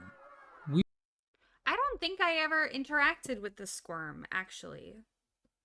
Where can you find them in the Blasted Steppes? Are they like at the base? I don't think I ever interacted with them. It's interesting. We will serve. All will serve." It seems from birth these creatures are brainwashed by the Citadel into believing that they are doing holy work by using a mallet to brutally bash in the heads of any pilgrim they happen to think is guilty of sin. Similarly, the Vaultborn, found in the Whispering Vaults, are literally raised in dark vaults and then forced to become scroll readers for the Vault Keepers. Unlike the Broodling, Hornet can kill the baby Squirm and Vaultborn, so hopefully Team Cherry will patch the game so you can actually kill this thing. But the Citadel's system of cruelty didn't just stop with the borders of the Citadel itself. The bugs underneath also fell victim to its whims. One such area affected by the Citadel is Greymore.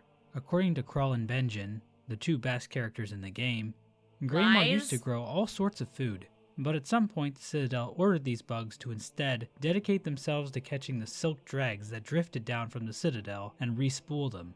As a result, the bugs of Greymore had to resort to a less involved form of farming, Dude, screw those scissors, breeding guys. muck I hate roaches those for their scissors, guys. disgusting roach guts. The smog and exhaust of the Citadel was rerouted using the exhaust organ, and dumped into current-day biowater, polluting the region and incurring the hatred of the Stillkin, a faction of swamp dwellers skilled in trap setting. Now I know a lot of you watching this are huge fans of biowater, and of course I am too, but in the lore, the creation of biowater should be seen as a bad thing. The Citadel even turned on their own warriors. There once was an order of pin-wielding maidens known as the Pinstresses. As the last remaining member of the cast, hidden away at the edge of the Blasted Steppes, explains, Are you guys fans of Benjin and Krull? I'm so confused. I'm confused. "Our Grand Citadel learnt well from the training of Pinterest's past. Then it went and turned those teachings upon us. Despite our superior skills, our numbers have always been few, and their strength overwhelmed. Of my once revered order, only 2 of us remain, wormed away in Farloom's forgotten corners. And my pin sibling, she's lost herself to more peaceable pursuits. I wouldn't understand. The only my other bad. living member, Seamstress, has given up her violent past, instead turning to stitching and sewing. But the decommissioned automaton near her home indicates that she was indeed a powerful warrior at some point. A third Pinstress can be found in the putrefied ducks, but she's long dead by the time Hornet finds her. It's not clear why the Citadel targeted these women. Perhaps their strength was viewed as a threat to the Citadel's order.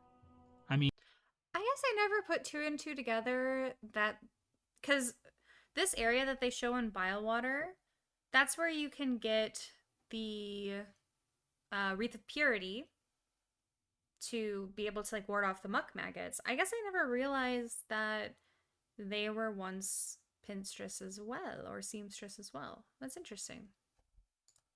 Who wouldn't be afraid of this absolute beast? Bugs from the Forge home were requested to relocate to the Deep Docks, under the promise of holy... Sorry, but my relationship with Benjin and Krull are forever marred by the entire situation with the Twisted Bud. So I can't see them in a good light. I don't. That entire quest was terrible. I didn't like that quest. Just like on a couple fundamental levels. So I associate them with that. holy esteem from the Citadel. And bugs of the Deep Docks that were not fulfilling their duties were punished by 4 brothers Cygnus and Gron, although the extent of all this is unknown.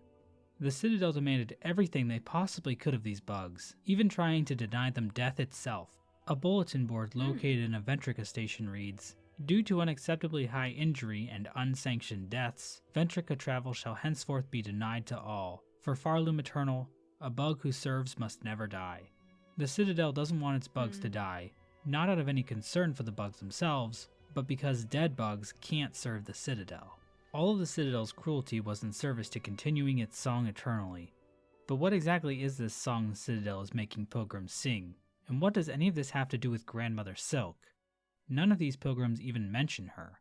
To answer these questions, we have to talk about the Citadel's true purpose, that of a cage.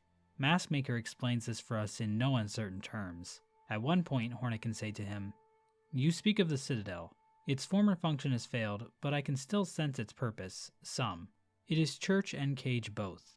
To which Maskmaker replies, "Aye, devised by your ancestors, that monstrosity, and their wicked, clever minds. A system, or a web they'd likely call it, a way to keep their mother sealed in slumber, and themselves free to lavish in their false rule." With this dialogue interaction, we know that the Citadel itself was actually a system devised by Hornet's ancestors, the Weavers, as a way to keep Grandmother Silk trapped in slumber. This is alluded to in the poem displayed at the beginning of the game, Farloom's Folly. The poem reads, "They see your beauty, so frail and fine. They see your peace, woven of faith and toil. They forget your heart, bound in slumber and servitude. When you wake they shall see your truth, a beast's nature bare to all." This poem is specifically about the relationship between the inhabitants of Farloom and Grandmother Silk. The first line describes how the bugs of Farloom perceive Grandmother Silk's beauty. This might be referring to her silk, or the fact that Grandmother Silk fuels the existence of the Citadel. The second line emphasizes that Grandmother Silk is only a piece due to the faith and toil displayed by the bugs of the Citadel. The third line states that Grandmother Silk is bound in slumber and servitude. We can see this clearly when visiting the cradle at the top of the Citadel. Grandmother Silk can be found here, sleeping inside a giant cocoon of silk. Underneath this cocoon, we can see that several strands of silk have been pulled out in parallel. The bugs of the Citadel have constructed a giant loom How to did they get extract this the precious footage? silk from their sleeping monarch. This is insane They have footage. even made this image of the cocoon inside a crook, the symbol of their entire kingdom. But the last two lines of Farloom's Folly tell us that Grandmother Silk's subjugation won't last Oh, forever. it's so pretty. And once she awakens, the bugs of Farloom will have to face her true, beastly form. I wonder if this will be important later. It seems this slumber was achieved through the song sung by the pilgrims of the Citadel. Inside the Whispering Vaults, Hornet can find the corpse of the Vault's pontiff, accompanied by a sacred psalm cylinder, a device containing the melody of the Vault Keepers. Vault Keeper Cardenius explains, "Only our pontiff lived long and low within our vault. They held the melody, jealously, covetously, a learning for the highest Vault Keeper, and them alone. A truth they were told to have found, there in the dark, something within the melody or the words, something to set them silent." We're never explicitly told what that melody contains, but playing the needle in near the pontiff's corpse reveals the following messages. "Damned bugs. We prayed a cage. We sang your chains. Divine silk." This indicates that the songs and prayers of the Citadel were actually designed to imprison Grandmother Silk, and this truth was hidden from the bugs of the Citadel.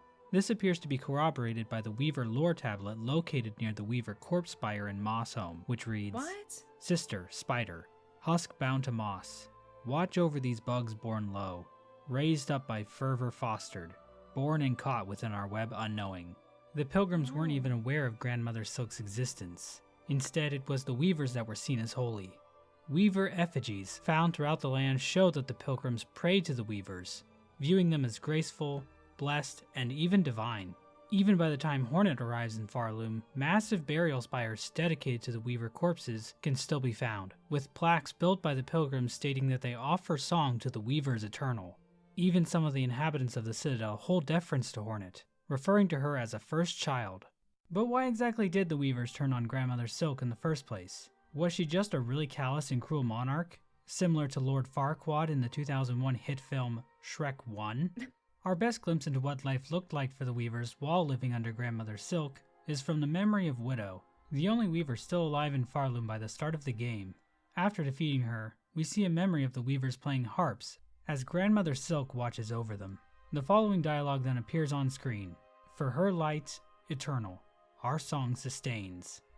We know that Grandmother Silk does want song, as the silk art memory in whiteboard says the following lines. Their voices, their song, to devote, eternal. They are ours, bound forever. So before the Citadel, the Weavers had to sustain song for the monarch eternally. The Weavers must have felt trapped in this system and decided to create the Citadel, using a new song to put Grandmother Silk to sleep and enthrall the pilgrims of Farloom in their fake religion. Through this action, the Weavers not only obtained freedom from sustaining the eternal. Yeah, we are. We're nearly 20 minutes into the video. 0. We had 0 on the butt counter, 2 on the Shrek counter, though. Man. I never thought I would see the day. I didn't think this was possible. I really didn't think this was possible. Also, welcome, friends. Thank you for joining. I appreciate you. Song, but they also came to perceive themselves as the rulers of Farloom. The harps the Weavers first played the Eternal Song on for Grandmother Silk can still be found in the cradle, fallen completely into disuse. A thread memory of Widow can be found here, likely because she is the only Weaver still loyal to Grandmother Silk, but we'll talk about her more later. Wait, where is that? Aside from Widow, Wait, another where Weaver was that? later. Aside from Widow sustaining the Eternal Song, but they also came to perceive themselves as the rulers of Farloom. The harps the Weavers first played the Eternal Song on for Grandmother Silk can still be found in the cradle, fallen completely into disuse. A thread memory of Widow can be found here, likely because she is the only Weaver still loyal to Grandmother I didn't Silk, know that. but That's so we'll talk about her more cool. later. Aside from that's so Widow, interesting. another Weaver Hornet sort of meets is a being known as First Sinner. I love you. The First Sinner. Oh my god, one of my favorite bosses in the entire game. What a beautiful design. Oh, I love them. This Weaver's lore is also very difficult to make sense of, but seems relevant to our current discussion. First Sinner can be found locked away in a cage sealed with runes. Inside the cage, a Weaver corpse can be found. She offers to bind her strength to Hornets, but unlike the other corpses, this action actually awakens First Sinner, who tries to murder Hornet. However, this fight appears to take place in some kind of memory, as opposed to in real life, since dying in this fight doesn't spawn a cocoon. So it seems First Sinner is just a memory here, not actually alive. If First Sinner is defeated, Hornet witnesses a memory from her revealing the true nature of the Weavers. It seems Grandmother Silk actually evolved the Weavers from Farlids, common bugs found in Farloom. First Sinner reflects on this revelation saying, "She called us daughters. She called us divine. She lied." Hornet even mentions that the Farlids remind her of herself in some way. First Sinner's rage seems to be a mixture of feeling cursed with silk, given to her by Grandmother Silk, and being cursed to know the truth of her nature. We also know she had the power to weave silk into blazing runes, which she uses extensively in her fight. As a side note, in the game's code, That's very interesting. That's very interesting. I wonder, do the little baby spiders, do they have void? Do you guys think that they have void? That's very interesting, though. It makes me think about, because I don't know, this game was very intentional in the fact that, like, when we went to Unnamed Town and we saw the bugs up at the top of Farloom, you know, those bugs, they hadn't been infected at all with any silk. They didn't have any silk, and so they seemed as though they, you know, were just bugs, that they didn't have any, like, sense of self, sense of knowing who they were. They were just bugs. They weren't, like, you know, individuals. So it makes me wonder if the spiders underneath, the little baby spiders, if they also are similar to the bugs above. I don't know. A part of me thinks that the baby spiders do have a sense of themselves. I don't know. I feel that way. and Not sure. concept art for First Sinner, she is referred to as First Weaver. So perhaps First Sinner remembers the truth about the Weaver's origins, because she was the first Farlid to ever be transformed. It didn't occur to you that Widow's silk could have been blocked up by other weavers? What do you mean by that? As a side note, in the game's code and concept art for First Sinner, she is referred to as First Weaver. So perhaps First Sinner remembers the truth about the Weaver's origins because she was the first Farlid to ever be transformed. Oh, look at that. Oh, I love seeing these sketches. Wait, that's so freaking cool. Hold on, I need to look at that So sketch. perhaps for That's so awesome. Who is that? Who is this? What is this? Oh, I don't know what this is, but here's a little baby spider. Maybe this is supposed to be like an in-between that we never saw. This is like the evolution. How interesting. Is this the prison? Is this the prison here? Tasks list. Coral lighting, cleanup. Gilly NPC. Coral, what does it say? Coral conch shooter? Rest state. Greymore under something? Under, what? God. What is this? Under stale? Something heavy enemy. Greymore. Oh, the Bellway station. Which NPC? Which NPC? Oh. We all know who that is. And then here's some of the coral forest. Interesting. Oh, under store?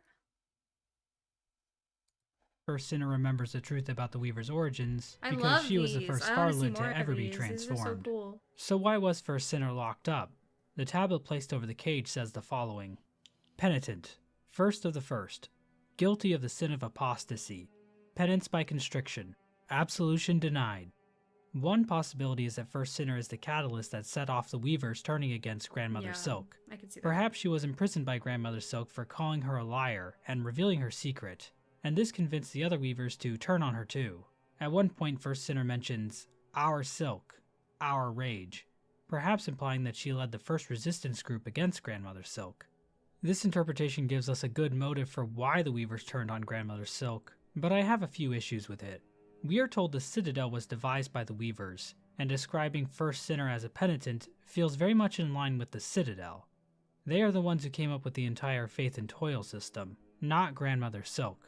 Second, if Grandmother Silk chained up First Sinner, why is she still chained up now? Why wasn't she freed or given a proper burial? Third, we see the Citadel sigil, the silk cocoon, on the cage itself, further supporting that this cage was created by the Citadel. I think it makes more sense to say First Sinner was imprisoned by her fellow Weavers. In this case, the sin of apostasy committed by First Sinner was claiming the Weavers weren't divine. This revelation would have been devastating to the Weavers' control of Farloom. They needed to be seen as divine by the Pilgrims, so they decided to seal First Sinner away, regardless of whether or not they even believed her. I think this explanation ties in better with the information we have to work with. As for the "our rage" line, it seems First Sinner is mimicking a lot of the dialogue found near other Weaver corpses. All the other Weavers say, "our silk, our memory," not "our rage." First Sinner also calls Farloom accursed instead of haunted, and she kind of lies to Hornet about letting her bind her. So I think some of First Sinner's dialogue can be explained by her being a bit deceiving, compared to her sisters, who are a bit more straightforward about what they want from Hornet. Alternatively, our rage could imply other Weavers joined First Sinner's anger, but were also imprisoned by the Weavers running the Citadel. Overall, I think First Sinner's fate is a reflection of just how far the Weavers will go to cling onto their rule of Farloom. They would much rather imprison one of their own kin than admit the fact that they aren't divine beings. Perhaps that was the only choice they had to keep the web of the Citadel from collapsing.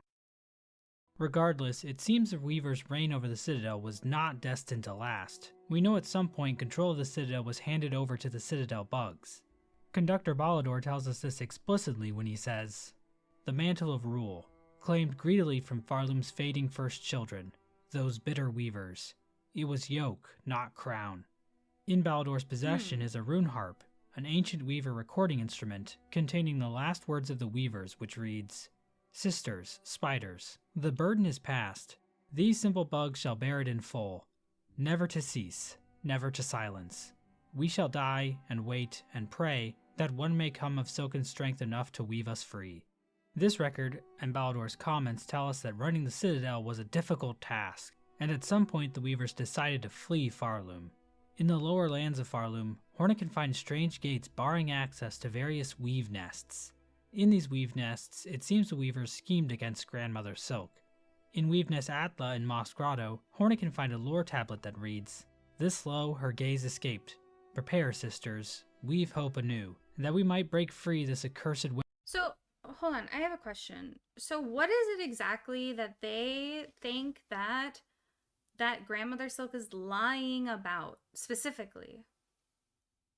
Because I feel like that part, either I'm not understanding or I missed it in the conversation, but I don't think I completely understand why the Weavers are turning against Grandmother Silk, other than, you know, some of her behavior about them being divine. But didn't they just explain that the first sinner? Didn't they just explain that the first sinner was the only one who really seemed to care about, yeah, we're not divine. Like, oh, you're the one you're lying. You're lying. We're not divine. Why are you lying about this? I don't know. I don't know if everybody else said that. Their origins, and she made them work for her. But what would they do? Like, what was their role, essentially? Was it just like to further have control over Farloom, essentially? They would need to manipulate the bugs of Farloom? Thought it was that Grandmother Silk said that the Weavers were her children, which was a lie.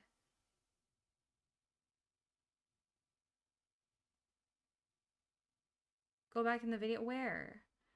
Go back where in the video? It was at... Oh, you mean about how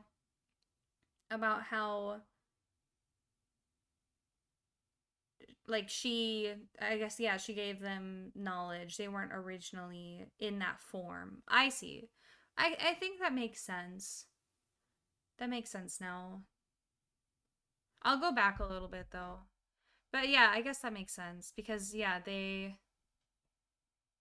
we'll go back here. viewing them as graceful, blessed, and even divine. Even by the time Hornet arrives in we sang your chains, containing the melody of the Vault Keepers.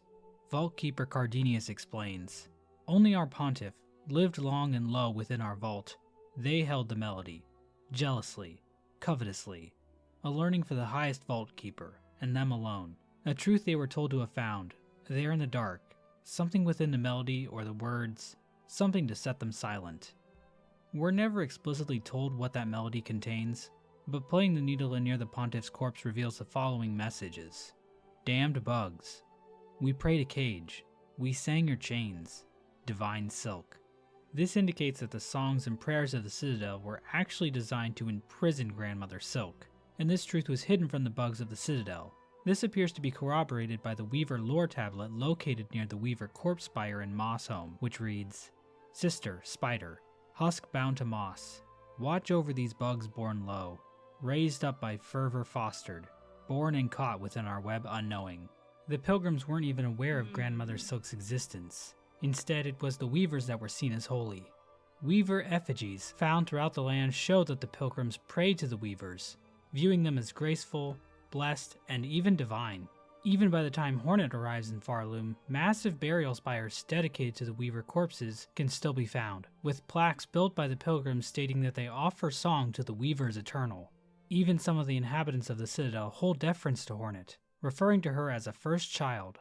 But why exactly did the Weavers turn on Grandmother Silk in the first place? Was she just a really callous and cruel monarch, similar to Lord Farquaad in the 2001 hit film Shrek 1? I think I was distracted by the Shrek. Our best glimpse into what life looked like for the Weavers while living under Grandmother Silk is from the memory of Widow, the only Weaver still alive in Farloom by the start of the game. After defeating her, we see a memory of the Weavers playing harps as Grandmother Silk watches over them. The following dialogue then appears on screen. "For her light, eternal. our song sustains. We know that Grandmother Silk does want song, as the Silk Heart memory in Whiteboard says the following lines.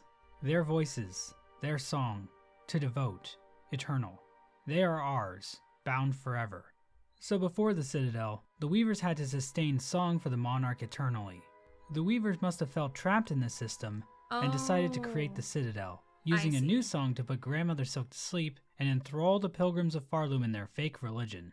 Through this action, the Weavers not only obtained freedom from sustaining the eternal song, but they also came to perceive themselves as the rulers of Farloom. The harps the Weavers first played the eternal song on for Grandmother Silk can still be found in the cradle, fallen completely into disuse. A thread memory of Widow can be found here, likely because she is the only Weaver still loyal to Grandmother Silk, but we'll talk about her more later. Aside from Widow, another Weaver Hornet sort of meets is a being known as First Sinner. This Weaver's lore is also very difficult to make sense of, but seems relevant to our current discussion. First Sinner can be found locked away in a cage sealed with runes. Inside the cage, a Weaver corpse can be found. She offers to bind her strength to Hornets, but unlike the other corpses, this action actually awakens First Sinner, who tries to murder Hornet. However, this fight appears to take place in some kind of memory, as opposed to in real life, since dying in this fight doesn't spawn a cocoon. So it seems First Sinner is just a memory here, not actually alive. If First Sinner is defeated, Hornet witnesses a memory from her revealing the true nature of the Weavers. It seems Grandmother Silk actually evolved the Weavers from Farlids, common bugs found in Farloom. First Sinner reflects on this revelation saying, "She called us daughters. She called us divine." Because if it really is just a memory Hornet even mentions that the Farlids remind her of herself in some way. First Sinner's rage seems to be a mixture of feeling cursed with silk, given to her by Grandmother Silk, and being cursed to know the truth of her nature. We also know she had the power to weave silk into blazing runes, which she uses extensively in her fight.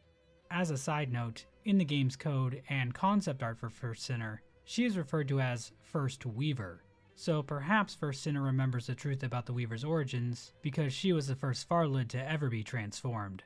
So why was First Sinner locked up? The tablet placed over the cage says the following. Penitent, first of the first, guilty of the sin of apostasy, penance by constriction, absolution denied. One possibility is that First Sinner is the catalyst that set off the Weavers turning against Grandmother Silk. Perhaps she was imprisoned by Grandmother Silk for calling her a liar and revealing her secret, and this convinced the other Weavers to turn on her too. At one point, First Sinner mentions, "Our Silk, our rage," perhaps implying that she led the first resistance group against Grandmother Silk. This interpretation gives us a good motive for why the Weavers turned on Grandmother Silk, such an amazing design. but I have a few issues with it. We are told the Citadel was devised by the Weavers, and describing First Sinner as a penitent feels very much in line with the Citadel. They are the ones who came up with the entire Faith and Toil system, not Grandmother Silk. Second, if Grandmother Silk chained up First Sinner, why— Something about Grandmother Silk's design specifically is this crown that she has on her head. You can see it here too, this like crown that she has on her Grandmother head. Silk. Second, when you bind with Ava in Weaveness Atla, and then you sit on the bench and you're able to regenerate silk, the symbol that goes over your head is the same shape here, like the crown essentially. It's very interesting. I didn't realize that on my playthrough, but I had seen somebody talk about how you know, like that silk regeneration that you get from Ava when she binds with you, you end up gaining that crown as well. It was really interesting. Grandmother Silk chained up First Sinner, why is she still chained up now? Why wasn't she freed or given a proper burial? Third, we see the Citadel sigil, the silk cocoon, on the cage itself, further supporting that this cage was created by the Citadel. I think it makes more sense to say First Sinner was imprisoned by her fellow Weavers. In this case, the sin of apostasy committed by First Sinner was claiming the Weavers weren't divine. This revelation would have been devastating to the Weavers' control of Farloom. They needed to be seen as divine by the Pilgrims, so they decided to seal First Sinner away, regardless of whether or not they even believed her. I think this explanation ties in better with the information we have to work with. As for the "our rage" line, it seems First Sinner is mimicking a lot of the dialogue found near other Weaver corpses. All the other Weavers say, our silk, our memory, not our rage. First Sinner also calls Farloom accursed instead of haunted, and she kind of lies to Hornet about letting her bind her. So I think some of First Sinner's dialogue can be explained by her being a bit deceiving, compared to her sisters, who are a bit more straightforward about what they want. You think that the First Sinner made Ava as a copy of Grandmother Silk? You personally think that the Wraiths, Phantom, and Lace are later iterations of Ava? They want from Hornet. Alternatively, our rage could imply other Weavers joined First Sinner's anger, but were also imprisoned by the Weavers running the Citadel. Overall, I think First Sinner's fate is a reflection of just how far the Weavers will go to cling onto their rule of Farloom. They would much rather imprison one of their own kin than admit the fact that they aren't divine beings. Perhaps that was the only choice they had to keep the web of the Citadel from collapsing. Regardless, it seems the Weaver's reign over the Citadel was not destined to last. We know at some point control of the Citadel was handed over to the Citadel bugs. Conductor Balador tells us this explicitly when he says, "The mantle of rule, claimed greedily from Farloom's fading first children, those bitter Weavers. It was yoke, not crown." In Balador's possession is a rune harp, an ancient Weaver recording instrument containing the last words of the Weavers, which reads, "Sisters, spiders, the burden is past. These simple bugs shall bear it in full. Never to cease, never to silence. We shall die and wait and pray that one may come of silken strength enough to weave us free." This record and Balador's comments tell us that running the Citadel was a difficult task, and at some point the Weavers decided to flee Farloom. In the lower lands of Farloom, Hornet can find strange gates barring access to various weave nests. In these weave nests, it seems the Weavers schemed against Grandmother Silk. In Weave Nest Atla in Moss Grotto, Hornet can find a lore tablet that reads, "This low her gaze escaped. Prepare, sisters, weave hope anew, that we might break free this accursed web born of our naive foundation." It seems at some point during their rule, it became clear to the Weavers that they could not keep Grandmother Silk trapped in slumber using song forever. Instead, they would have to devise a new plan to deal with her. One such plan was Eva, also found in Weave Nest Atla. Eva is a strange being confined to live her life within an iron shell. She is a child of the Weavers, but created from rune and shell instead of more traditional methods. There are two other aspects regarding the nature of Weavers I have yet to mention. First of all, it seems there are only female Weavers, considering they always refer to each other saying sisters. This is similar to how all Labubus are female. So that's pretty cute. Second, Weavers are born. I didn't put that on the bingo card. I did not put a Labubu reference on the bingo card. And now I fear for the rest of the video. In fact, I feel like we have been lulled into a sense of just, I guess, normalcy. We haven't had any butt jokes. We've had a couple Shrek. But the Labubu, I fear for what's coming. Born with a curse that makes the act of conceiving a child excruciatingly painful. No, the Labubu will absolutely age like milk. No, it will next year. It's dead. It's a sign that we are being lured into a trap. Oh my god. I can't, no, please. Rendering it a near impossible task. I was unable to find any information on if conceiving a child is excruciatingly painful for Labubus, unfortunately. Please stop. As someone who also finds the act of getting pregnant extremely difficult himself, I relate a lot to the Weavers here. I suspect this aspect of their nature is due to Grandmother Silk, and the idea that she made them like this supports the idea that she only ever wanted the Weavers so they could serve her. You might wonder why the Weavers created such a cruel system with a citadel, but it seems they didn't have the best role model. But not all Weavers were doomed to be barren. Hornet explains to Eva that her mother was able to overcome the curse's limits, which sounds impressive until you remember there are dozens of little Weavers running all over Deep Nest and Hollow Knight. Hopefully Team Cherry will explain exactly what's going on with these things, because as of right now, it makes me uncomfy. The Weavers weren't too happy with their creation though. A rune harp found in Weave Nest Atla reads, "Hide her deep, the despised child, our shame shown in shell of iron. She is a wish cast vain, divinity mimicked in form too frail. It seems Eva was an attempt by the Weavers to create a divine being capable of usurping Grandmother Silk, but she failed to be the powerful being they had hoped for. I see. This is similar to the events depicted in the hit film Shrek 2, where Shrek and company created the giant gingerbread man, Mongo, who also tragically suffered from his form being too frail for the task assigned to him. Not the censored for gore. That's not real. No, I'm actually, thank God he did. Another attempt by the Weavers to stop the awakening of Grandmother Silk was through the creation of the Snare Setter. One can be found in Weaveness Atla, and needle and dialogue observable there shows the Weavers hoped it could be used to keep them free. Eva explains the purpose of the Snare Setter more plainly. Small things, but tests for larger forms. I still remember their thoughts as they worked, their desperation and their hunger. Another hopeless attempt to wrest their freedom. All ended in failure, of course. In Weaveness Merglin in Bilewater, a lore tablet mentions that the Weaver's silk will wane at some point, perhaps indicating that the Weavers knew their power was fading. The strangest place a weave nest can be found is deep below Farloom in the Abyss. The Abyss in Farloom is very similar to the one found in Hallownest. It features the same void tendrils, a lake of void, and massive spires. There's even hints of the ancient civilization here too. Yeah, it is interesting. I do find that quite interesting. I don't know, I've been thinking about this a lot, especially, when we see at the end, we see the void, we see, what they look like. I do find it quite interesting that they also have a set of the 3 eyes, similar to also how the Weavers have a set of 3 eyes, set of 3 eyes. You know what I'm saying? They have a set of eyes 3 times.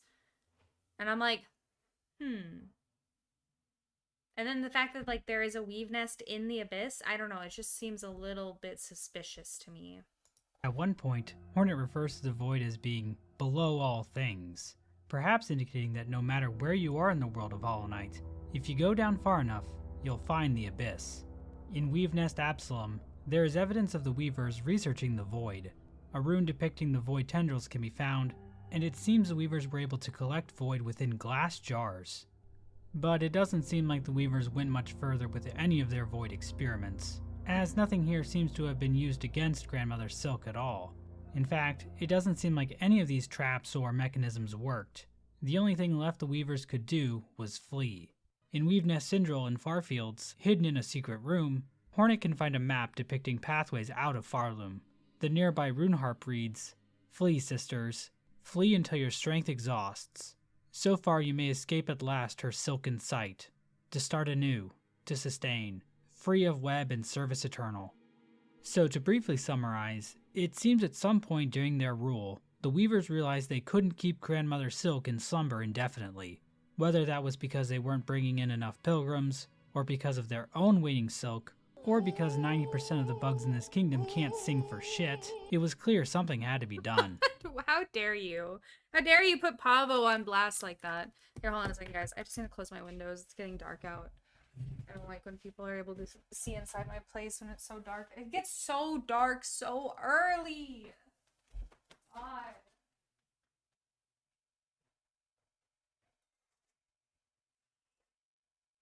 I don't understand. I hate daylight savings. Genuinely gets so early.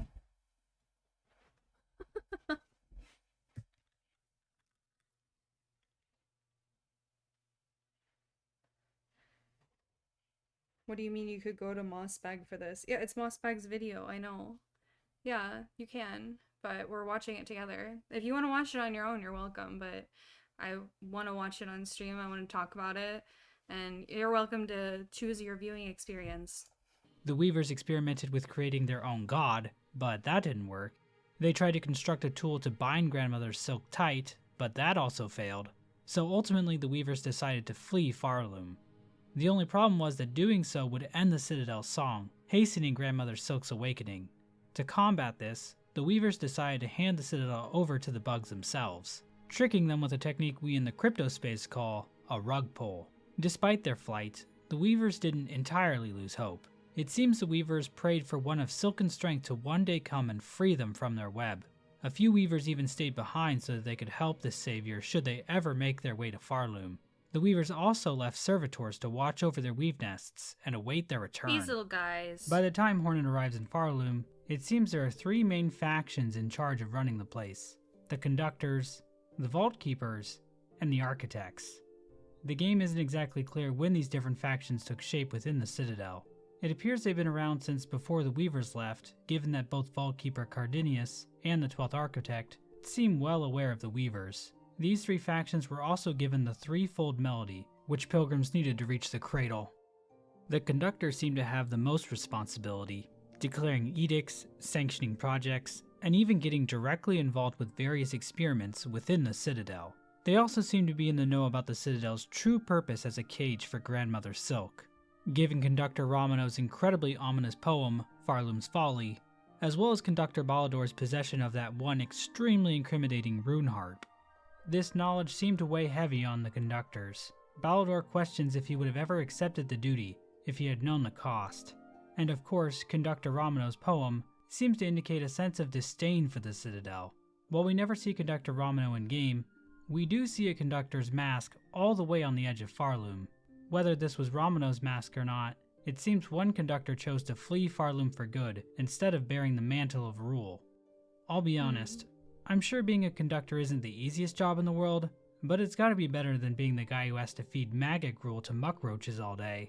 It's gotta be an order of magnitude more difficult, I swear. The Vault Keepers were charged with guarding the secrets of the Citadel. The scroll Oh, that's true. Yeah, we're 32 minutes into the video, not one mention of Sherma either. It was not okay. Sherma has to be, like, very critical to the story, a guiding light to us all. readers spent their entire lives reading and memorizing prayer scrolls. They also kept psalm cylinders of various prayer songs that could be played back using the proper equipment. From Vault Keeper Cardinius' dialogue, it seems the Vault Keepers viewed the acquisition of knowledge as a way to transcend their own minds and bodies. Vault Keeper Cardinius is also interesting in that he really hates the Weavers, calling them cursed and implying that they bring death wherever they go. So it's possible the Vault Keepers were aware of some nefarious deeds done by the Weavers during their rule. But a lot of people don't like the Weavers. I remember the Caretaker was also quite discriminatory at the time during the playthrough. I was like, dang, why is he talking to us like that? And now in context, I'm kind of understanding a little bit why some of these bugs might, not the snails necessarily, but why some people would be kind of upset. You need the lore of Sherma kicking the last judge's butt. We all saw it. We all saw it. Oh, they delivered the last blow. It was great.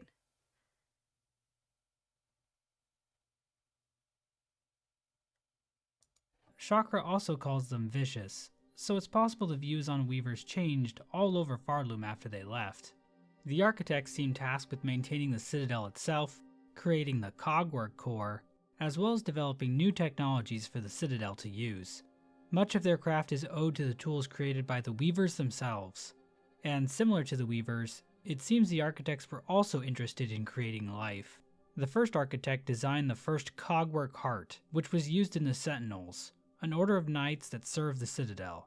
According to the 12th Architect, the Sentinels ventured, even beyond these walls, to see all bugs brought forced safe to serve the Citadel.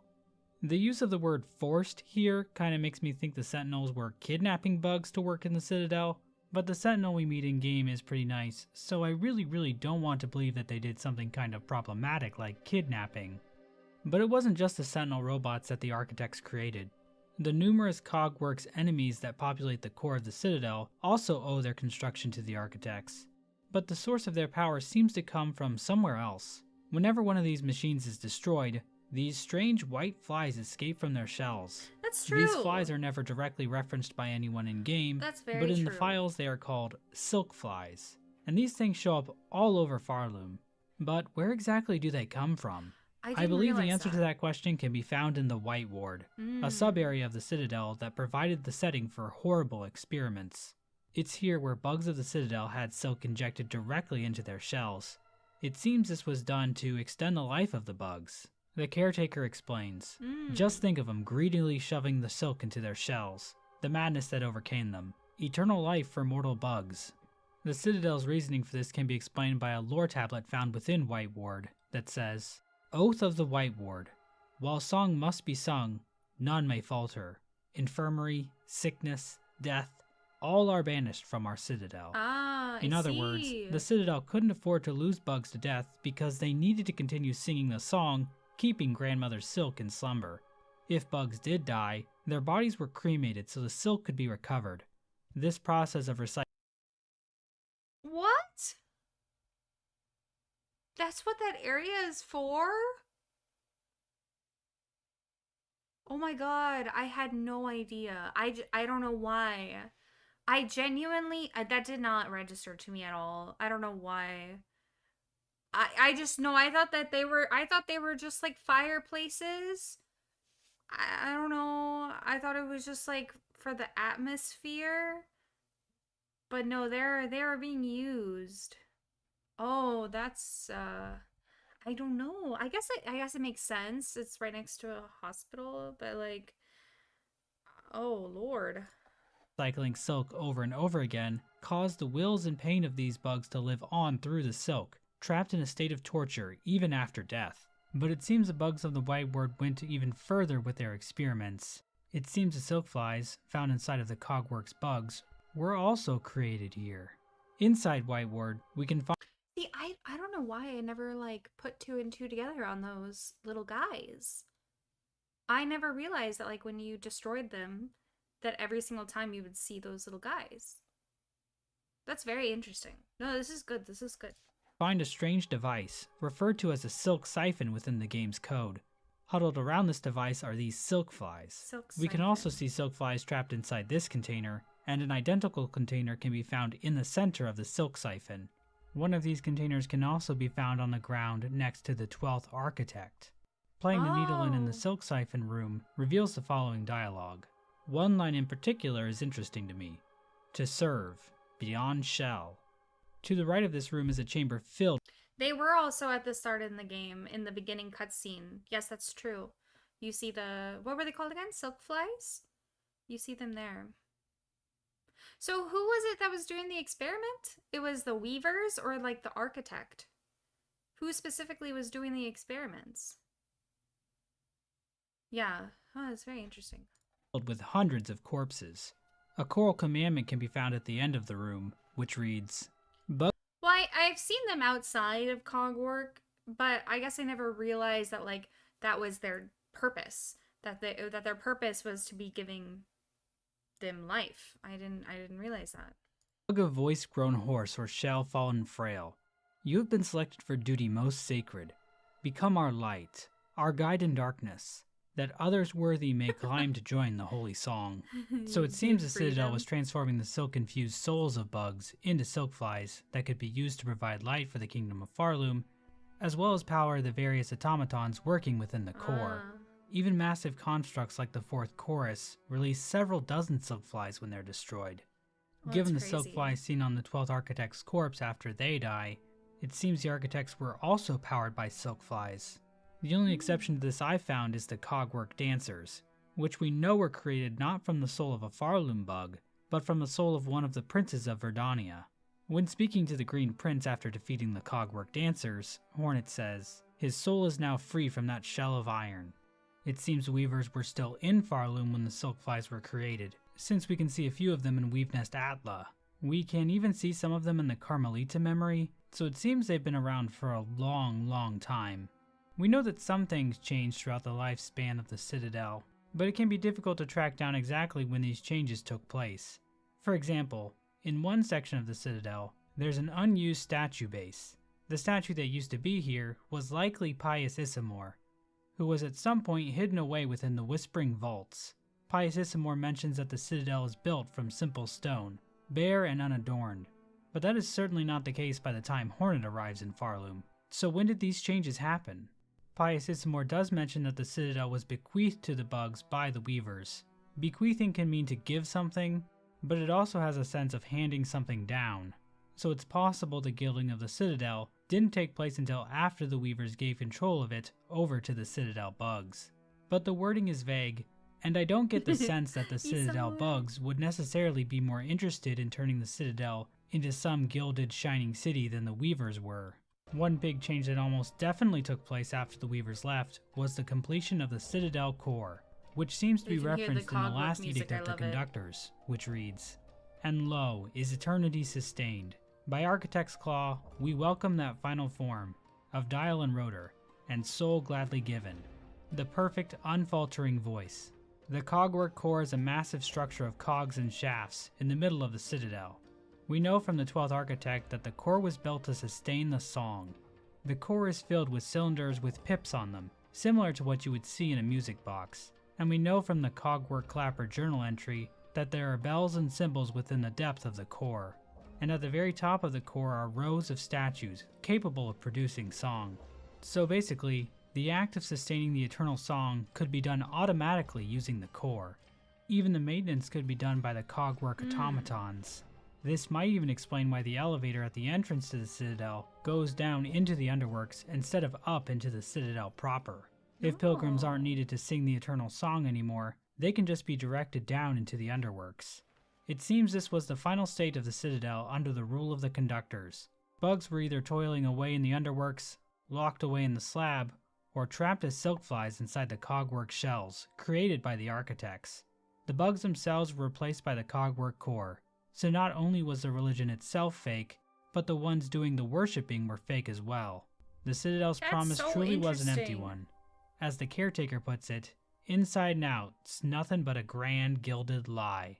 And despite all the harsh schemes devised by both the Weavers and the Citadel cast, Grandmother Silk continued to awaken from her slumber. Conductor Balador admits to Hornet that this outcome was inevitable, saying, "The mantle of rule, claimed greedily from Farloom's fading first children, those bitter Weavers.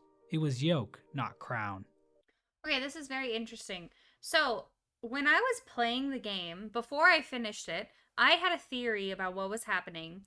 And my theory was that I actually thought that even Grandmother Silk was being controlled by another creature that we just hadn't yet seen.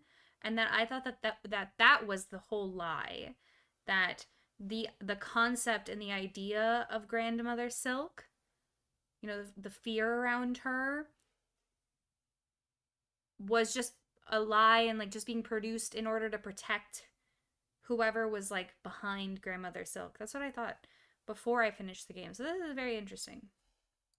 Now in our Citadel silence, we share their truth. Only one monarch's claw ever clutched this kingdom, though we raised our voices to... And one of the reasons why I thought that was because, you know, they use so many references that remind me so much of the Wizard of Oz specifically, especially Cogwork Core, that entire area. You know, in the Wizard of Oz, you know, the entire country, all of the people of Oz are all, you know, worshiping this great being, but then behind it is, you know, behind the megaphone, behind all of the glitz and the show that's literally happening. I mean, it's literally in Silksong we have Act 1, we have Act 2, we have characters like Trobio. It's all a show essentially. Behind the show is the reality. So I thought that they were making references to that. I thought they were setting it up for that basically. Cry otherwise. The Citadel cast was finally forced to face the same reality the Weavers had. But maybe it would have been too Even in too her close of a subjugation, reference. Grandmother Silk was still the only true power in Farloom. At this point, it seems the Citadel finally fell silent, with only the automated cogwork core left capable of sustaining the song. But it wasn't enough. We aren't exactly sure when this happened, but at some point the land of Farloom became haunted by Grandmother Silk. Her threads reached down from the top of the kingdom, starting with the bugs in the Citadel, and eventually reaching all the way down to lower Farloom, binding the bugs of the land to her will. These threads can be seen occasionally when bugs are defeated, as well as when Hornet plays her needle in near them. But what exactly does the haunting do to these bugs? At the top of the marrow, Hornet can discover a mysterious building. Inside, a grunting bug and strange squelching sounds can be heard. An operating table can be found in this room as well. It seems a bug obsessed with the haunting started cutting into bugs to examine the effects of the haunting itself. Oh, Lord. This bug, known as the Learned Pilgrim, was actually going to have their own quest, but was ultimately cut from the game. But their findings can still be found written down on a lore tablet, which starts, "In the air, the water, everywhere. After generations and What? generations That's of using crazy. silk, Farlum has become covered in silk dregs. This Maybe can in be the seen DLC? most clearly in the Citadel. The tablet continues. Inside their shells, twisted inside, guts, tightest around heart, pulsing rhythm. The silk has even made its way into the shells of bugs, wrapping itself around their very hearts. The presence of silk here is likely due to the experiments of the White Ward. Hornet and the caretaker come to the conclusion that the threads implanted into the pilgrims from the experiments there would be carried down into their offspring, making the bugs of Farlum even more susceptible to the haunting. The tablet finishes, sick, alive, dead, something worse, deeper, must look deeper. The haunting doesn't just enslave the wills of living bugs, but it can also reanimate bugs that have already died, allowing Grandmother Silk to puppet them from above. Under the haunting, bugs long dead rose to their feet to mindlessly continue the tasks they had in life. Pavo, from Belhart, who was caught in threads in a similar way to the haunting, describes the experience as not particularly comfortable, saying, "It is difficult, upsetting even to think. Strange, sad memories, not my own, and my own thoughts smothered amidst the tangle. If one could choose to connect themselves to something grander, that curse may seem a wonder. For myself, it now seems a horror." Wow. According to the dialogue from the Silkheart Memory and White Ward, it seems Grandmother Silk is seeking union with the bugs of Farlum. So it makes sense that foreign thoughts would invade Pavo's mind as such. While the haunting's power was strong, it didn't enslave everyone. Some bugs like Pondcatcher Reed and Balo resisted the force that claimed their peers. It's not clear why some bugs were able to resist the haunting's power. Benjen and Krull, the two best characters in the game, share their own theories about it, saying, No way. "The haunting? Oh, we's got that all worked out. Benjen and me are a right pair of philosophers when we bend our minds to it. It's faith that gets you. It's all caused by being too devout. Yeah, or maybe not being devout enough. Or maybe it's safest not to think about it at all. We could all learn a thing or two from these wise men." At some point, probably during the haunting, Grandmother Silk also created her own children entirely out of silk, Phantom and Lace. In the Silkheart cutscene after defeating Lace in the cradle, we get some dialogue hinting at Grandmother Silk's motivation for creating Lace. "Better a child spun mad than none. Better a child spun frail than none. Better a child spun pure than them. One to wish our Dang. waking. From our silk, a child born loyal." So it seems Lace was created to be a loyal replacement for the Weavers who betrayed Grandmother Silk in the past. Caretaker describes Lace as follows. Oh, Lace. "Look of a child and a mind to match, but her's been up wandering this citadel longer than most, even in its long silence. Way 'fore you came and roused its ire." So Lace is Oh. kinda like a 1,000-year-old kid, like you see in those Asian cartoons. So that's kinda weird. What? Okay. That is so sad. That's so sad. It makes me happy to think that at the end, you know, Hornet and Lace were able to be together. Oh. I don't know, that made me happy. But then again, the Knight in Hollow Knight is technically using the body of an unborn fetus when you think about it. So maybe this is par for the course for Hollow Knight lore. The point is, it seems Grandmother Silk really emphasized the child aspect of Lace when creating her, perhaps thinking that would make her more loyal. But that plan created its own problems, as we'll see. Phantom is the other daughter created by Grandmother Silk, but she appears to be deteriorating by the time Hornet finds her hidden away in the exhaust organ under the Citadel. Her needle and dialogue contains love lines them. like "forgotten" and "discarded," implying that Oh. Grandmother Silk wasn't as invested in her as she was Lace. Oh. But despite their different stations in Farlum, Lace and Phantom share a similar tragic fate. Inside this area is an empty tank.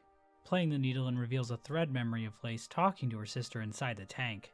The dialogue reads, "She spun us to fade. She spun us to break. Why us, sister? Why us?" Lace seems to resent her mother for her form, saying, "This weak, wasting existence. This was not life, just a husk shaped to act as a child." Not why did Grandmother Silk give Lace such a big forehead? Dang. Dang. I don't know. Do people who have bigger foreheads, are they more loyal? I don't know. Maybe those are kind of the experiments that they're doing in Whiteward. It's hard to know. Lace's hunter's journal entry also claims that it would take a lot of silk to maintain Lace's form. So it seems Grandmother Silk's silk-spun children were fragile creations. Phantom has come to accept this by the events of the game, asking Hornet in her Needlein dialogue to free her from her fading fate. Lace, on the other hand, still isn't too happy about the whole being born frail thing. Huh. I wonder if this will be important later. At some point during all this, choir bugs were sent out from Farloom to track down and retrieve the weavers and their kin. The cages used to transport these weavers can be found in the cradle, giving us insight into where they were captured. A frail bug with 1/8 weaver ancestry was found in the Sand Sea Waste. Another 1/8 weaver was mortally wounded and taken in the Black Barrens.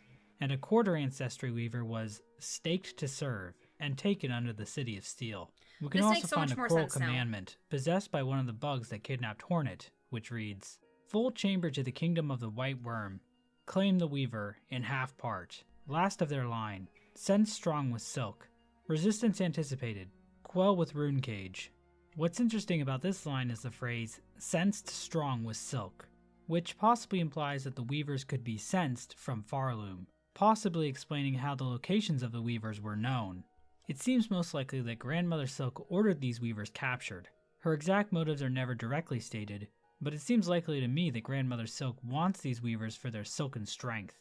Maybe she intends to bind these weavers to herself, making her even stronger. While we know several weavers were brought back to Farloom, only one can be found alive in-game, Widow. Widow is a pretty mysterious character in the lore. According to Hornet, her mask was forcibly removed, and heavy pins were stuck in her spine to keep her from making her own silk. Widow is a fanatic for Grandmother Silk, and a thread memory of her worshipping her in the cradle can be found. Widow is a bit crazed when Hornet finds her, and that seems to be the result of her mask being removed. We know from Hornet's interaction with Maskmaker in this game that masks can in fact alter a creature's personality. But who exactly removed Widow's mask, and why? One theory is that Widow is the 1/4 weaver who was captured and staked to service. That would make some sense, since Widow has been literally staked in the back, and is now serving Grandmother Silk. However, the stake to service line might be referring to what state this weaver was in when they were first found by the choir bugs, not the ultimate fate they faced once back in Farloom.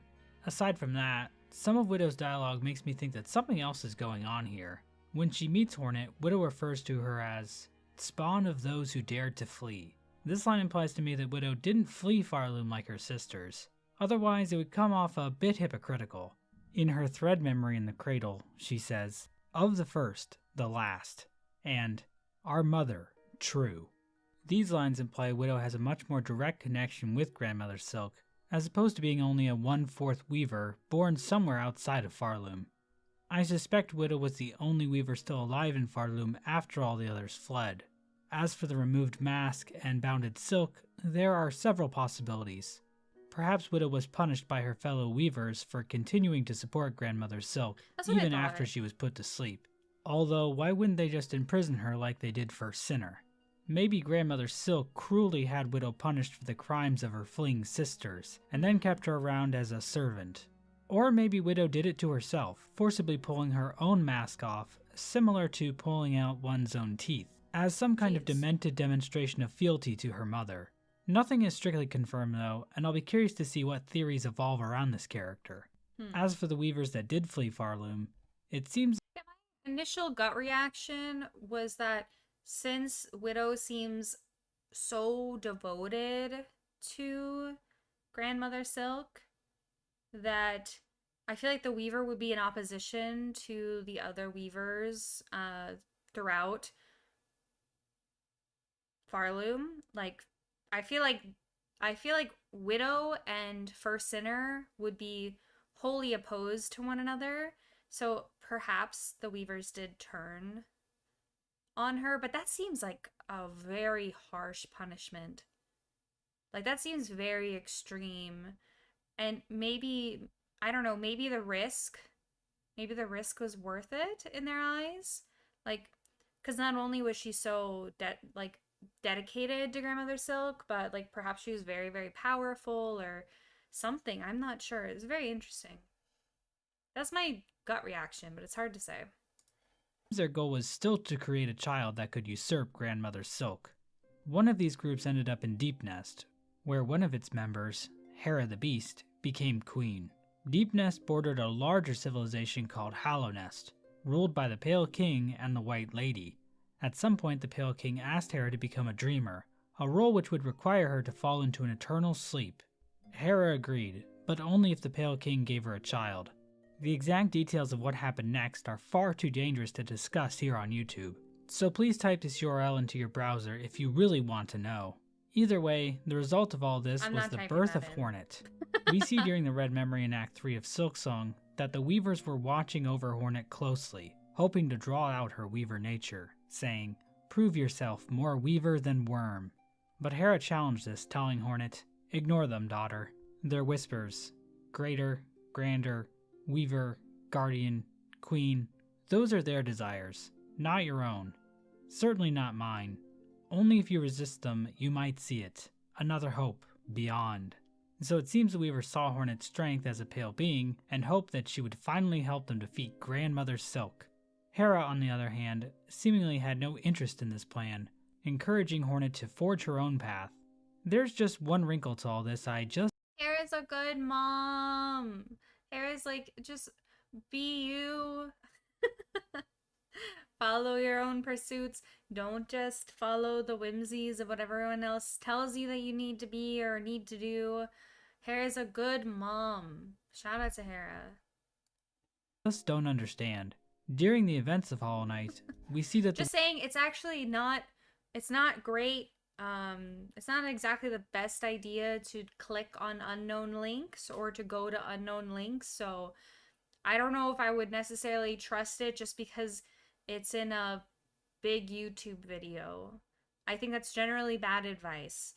But if you want to risk going to some unknown link from a Mossbag video, and that is totally up to you, and you can tell me what happens, but I'm not gonna put, like, Mossbag seems alright, but just because they have 500,000 subscribers, I'm not typing it in. I don't know. the Weaver's den in Deep Nest is completely abandoned, save for one Weaver which can be spotted watching the night. According to the Weaver song charm found in this area, these Weavers actually left Hollow Nest for their old home, far About to lose my entire PC over the Mossbag video. What will you sacrifice? What will you sacrifice for Mossbag? But if that's the case, what happened to them? The Weave Nest tablets make it pretty clear that they wanted to stay as far away from Grandma Silky as possible. The only possible indication of where the Hollow Nest Weavers went can be found in Weave Nest Absalom in the Abyss. In this Weave Nest, Hornet can find the Far Sight item.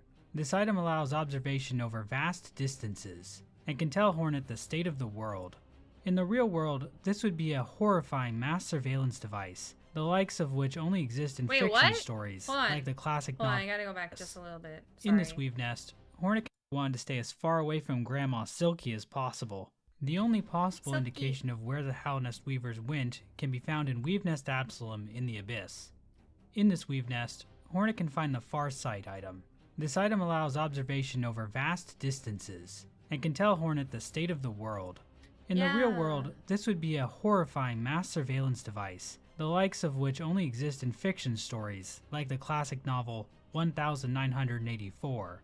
But in-game, it basically means the player can now see the game's completion percentage. There are a lot of... I did not get Farsight until I got Bellhome.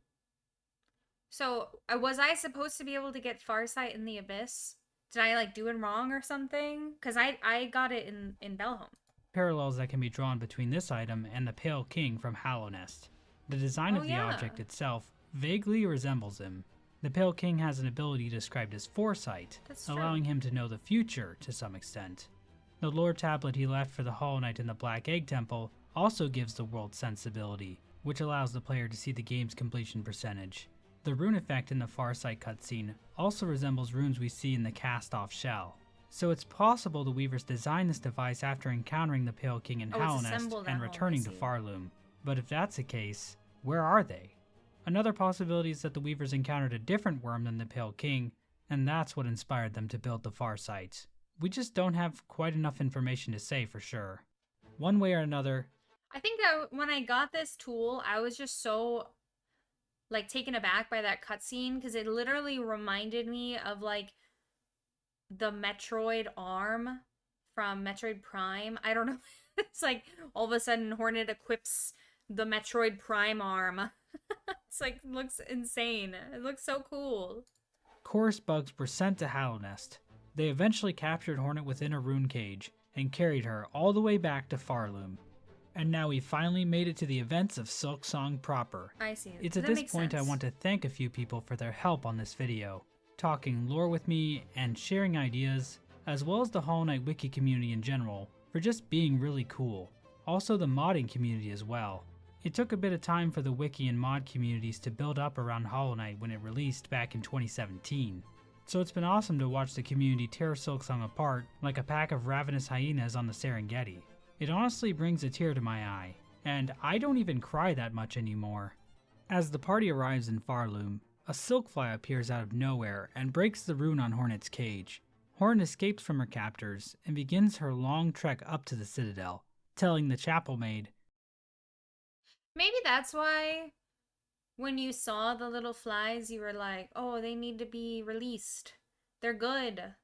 Yeah. That is interesting, isn't it? That is of interest. That's an interesting moment. "Then I shall seek their Citadel.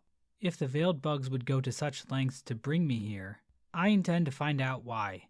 Along the way, Hornet will meet beloved characters, such as Yes! Quiet Pilgrim, Fearful Pilgrim, Aged Pilgrim, Tall Pilgrim, Solemn Pilgrim, Worried Pilgrim, Dejected Pilgrim, Wary Pilgrim, Come on, Exhausted man. Pilgrim, Don't do this to us. Pilgrim Preacher, Come on, why are you Humble doing this to Pilgrim, us? Scared Pilgrim, Oh, come Horned on. Pilgrim, and everyone's favorite, Mort.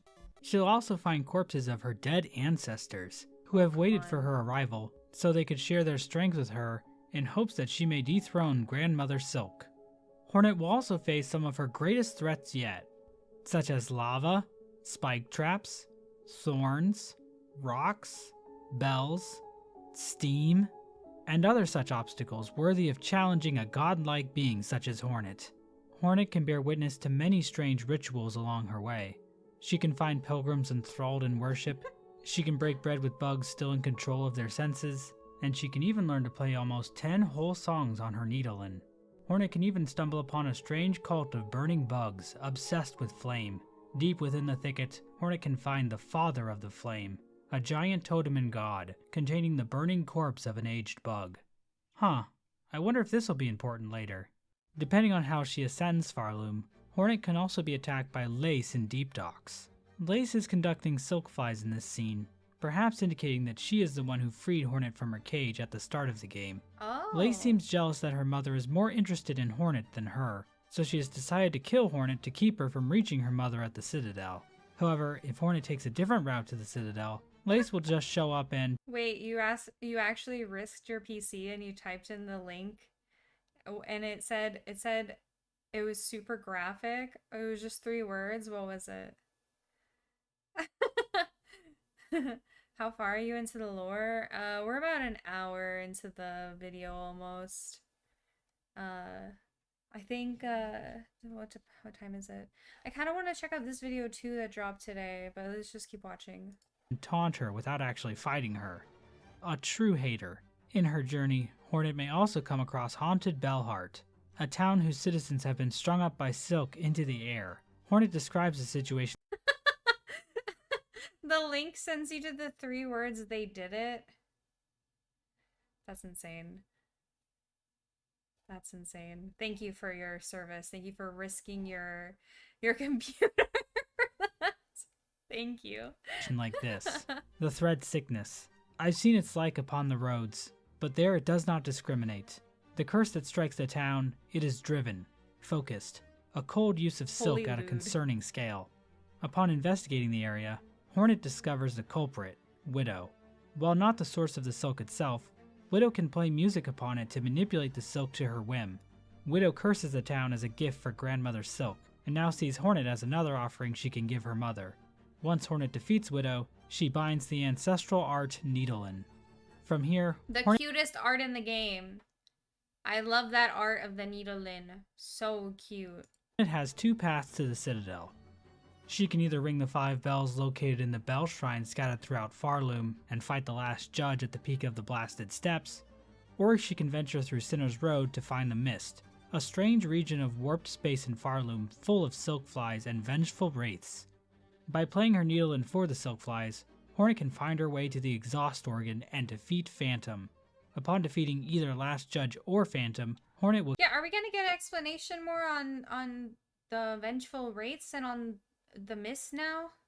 Because I feel like I want more explanation on that now. Please, I hated that area.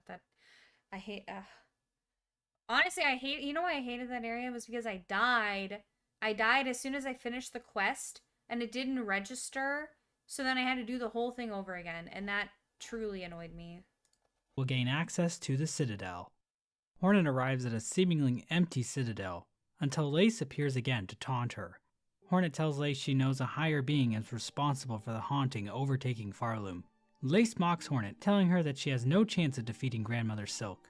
Hornet replies by saying, "I've found those who claim themselves a god can rarely match the title, and experience tells me even gods can fall." After this interaction, Grandmother Silk lets out a scream, and the Citadel comes to life with the haunted husks of Citadel bugs. Once Hornet reaches the top of the Citadel and defeats the Cogwork dancers, she must complete the threefold melody, recovering the 3 separate songs held by the architects, keepers, and conductors. But before she can get the melodies, Hornet will have to fight one of the most complex and thematically rich characters in Silksong, and perhaps even all of fiction, Trabio. Trabio is a tragic character. This annoys me. This annoys me. Apparently, people say that Trobio is supposed to be Trabio, and I refuse. I literally refuse. He literally yells his name, and he says Trobio. He says Trobio. We all hear it. So why is everybody so bent on them saying that his name is Trabio? This is like such a fallacy. Like I'm about to dislike. No. His dream was to bring the Citadel back to life through the magic the of the great Trobio stage. music. Oh, it's so good. You can hear the little piano. Oh, it's so lovely. No, he says Trobio. He called upon Hornet to be his partner in reigniting I the swear. flame that fuels the land of Farloom. The two danced a dance of unparalleled beauty, with every step, every turn, every goddamn exploding ball executed exactly as choreographed. But then tragedy struck, when Hornet straight up murders Trabio for real, live on stage. Trabio made the ultimate sacrifice for Farloom, and now he's Later, Omega. I hope you have a good one. You thought the red stuff on his face was a mustache, but apparently it's his eyes. Yeah, that is. Where did you think his eyes were? Yeah, they're his eyes. That's funny. That's funny. No, but it is Trobio, okay? This isn't like some misunderstanding on my part. Clearly, everyone else is wrong. Clearly, everyone else is wrong. It's Trobio. dead forever. And yet, he lives on in the hearts and minds of children all over the world. Mustache? Thank you, Trabio. What? It seems So, like, you thought that, like, in the middle, like, he shaved just the middle of his mustache, and then it would just be, like, the two, like, little curls? Is that what you thought? That's kind of funny. recovering the parts of the threefold melody was meant to be impossible. Hornet mentions that the climb through the Cogwork core to reach the Architect's just thought melody he didn't would be have near eyes. impossible for a normal bug. And Vault Keeper Cardenius even outright states it was against the Just got law you for a Vault thinking. Keeper to share the Vault Keeper's melody with a non-Vault Keeper. These roadblocks to completing the threefold melody might play into the idea that regular Roadblocks? bugs were never actually supposed to be able to reach the top of the Citadel to learn the truth about Grandmother Silk's imprisonment. Hornet plays the completed melody to the statues and is finally granted access to a lift that will transport her to the cradle. At the top of the lift, Hornet finds Lace, waiting for her in a field of flowers. After the battle, the two finally discuss Lace's true nature. Lace expresses frustration at her silken form, viewing it as a cruel mimicry of life. Hornet tries to console her, but Lace is having none of it and promptly dies. With Lace out of the way, Hornet finally Sorry. confronts Grandmother Silk. I the hate pale how being he said respons- it. I literally hate how he said that and then promptly dies. Like, dang. Oh my god. responsible for everything that's happened up to this point. And I'll be honest, I didn't expect her to look like this. She's not bug-like at all. She's like some kind of weird woman. This is what a woman looks like, by the way. After defeating her, Thanks. Hornet binds Grandmother Silk to herself. As she does so, her crest expands immensely, and her What is he saying about Silksong players? What do you think he's saying about Silksong players? You think he's trying to say that Silksong players don't know what women look like? I don't know. What do you guys think? Maybe possible. Her masks transform into Weaver-style ones. Hornet's binding results in the entire citadel getting covered in a thick web of silk. We then see Hornet's body curled up inside the cradle as she grows additional pairs of arms. This ending is referred to as Weaver Queen in the game's achievements menu. It seems this was the end goal of the Weavers. Much like Eva before her, Hornet was an attempt by the Weavers to create a being capable of usurping Grandmother Silk.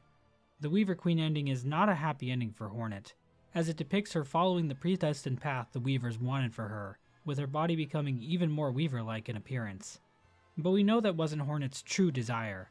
At some point the caretaker asks this of Hornet, saying, "Ready to make your play, to oust one ruler and claim her place?" To which Hornet replies, "I'll not deny some part of me desires that outcome. Dominance, it seems, is baked deep in my blood, as too, no doubt, for the one up top.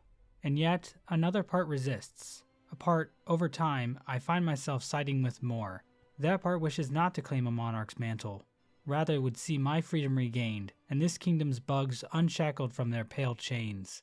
So if the Weaver Queen ending is a bad ending for Hornet, are there any good ones? Well, let's look at the Twisted Child ending. No. To get this ending, Hornet has to bring the Twisted Bud item to Greyroot, a strange creature located in Shellwood. Doing this lets Hornet access the Rite of Rebirth quest, where Greyroot injects Hornet with a parasite that limits her silk and removes her ability to equip tools. I hate this so much. To remove the parasite, Hornet must seek help from Yarnaby in Greymoor, a doctor kicked out of Belhart for her questionable medical practices. But Hornet can actually just keep adventuring around Farloom instead of dealing with the parasite immediately. This can lead to some interesting interactions. Eva will bar Hornet from entering her chamber. Any wardenfly that catches Hornet in a cage will be killed by the parasite. Tip and Pill will refuse to let Hornet make deliveries. But the biggest change comes from when Hornet defeats Grandmother Silk while still infected. Yeah, Omega had mentioned seeing the URL earlier. Very silly. Both pale beings will get tangled in the parasite's roots and be turned into some kind of hardened plant material. Then this happens.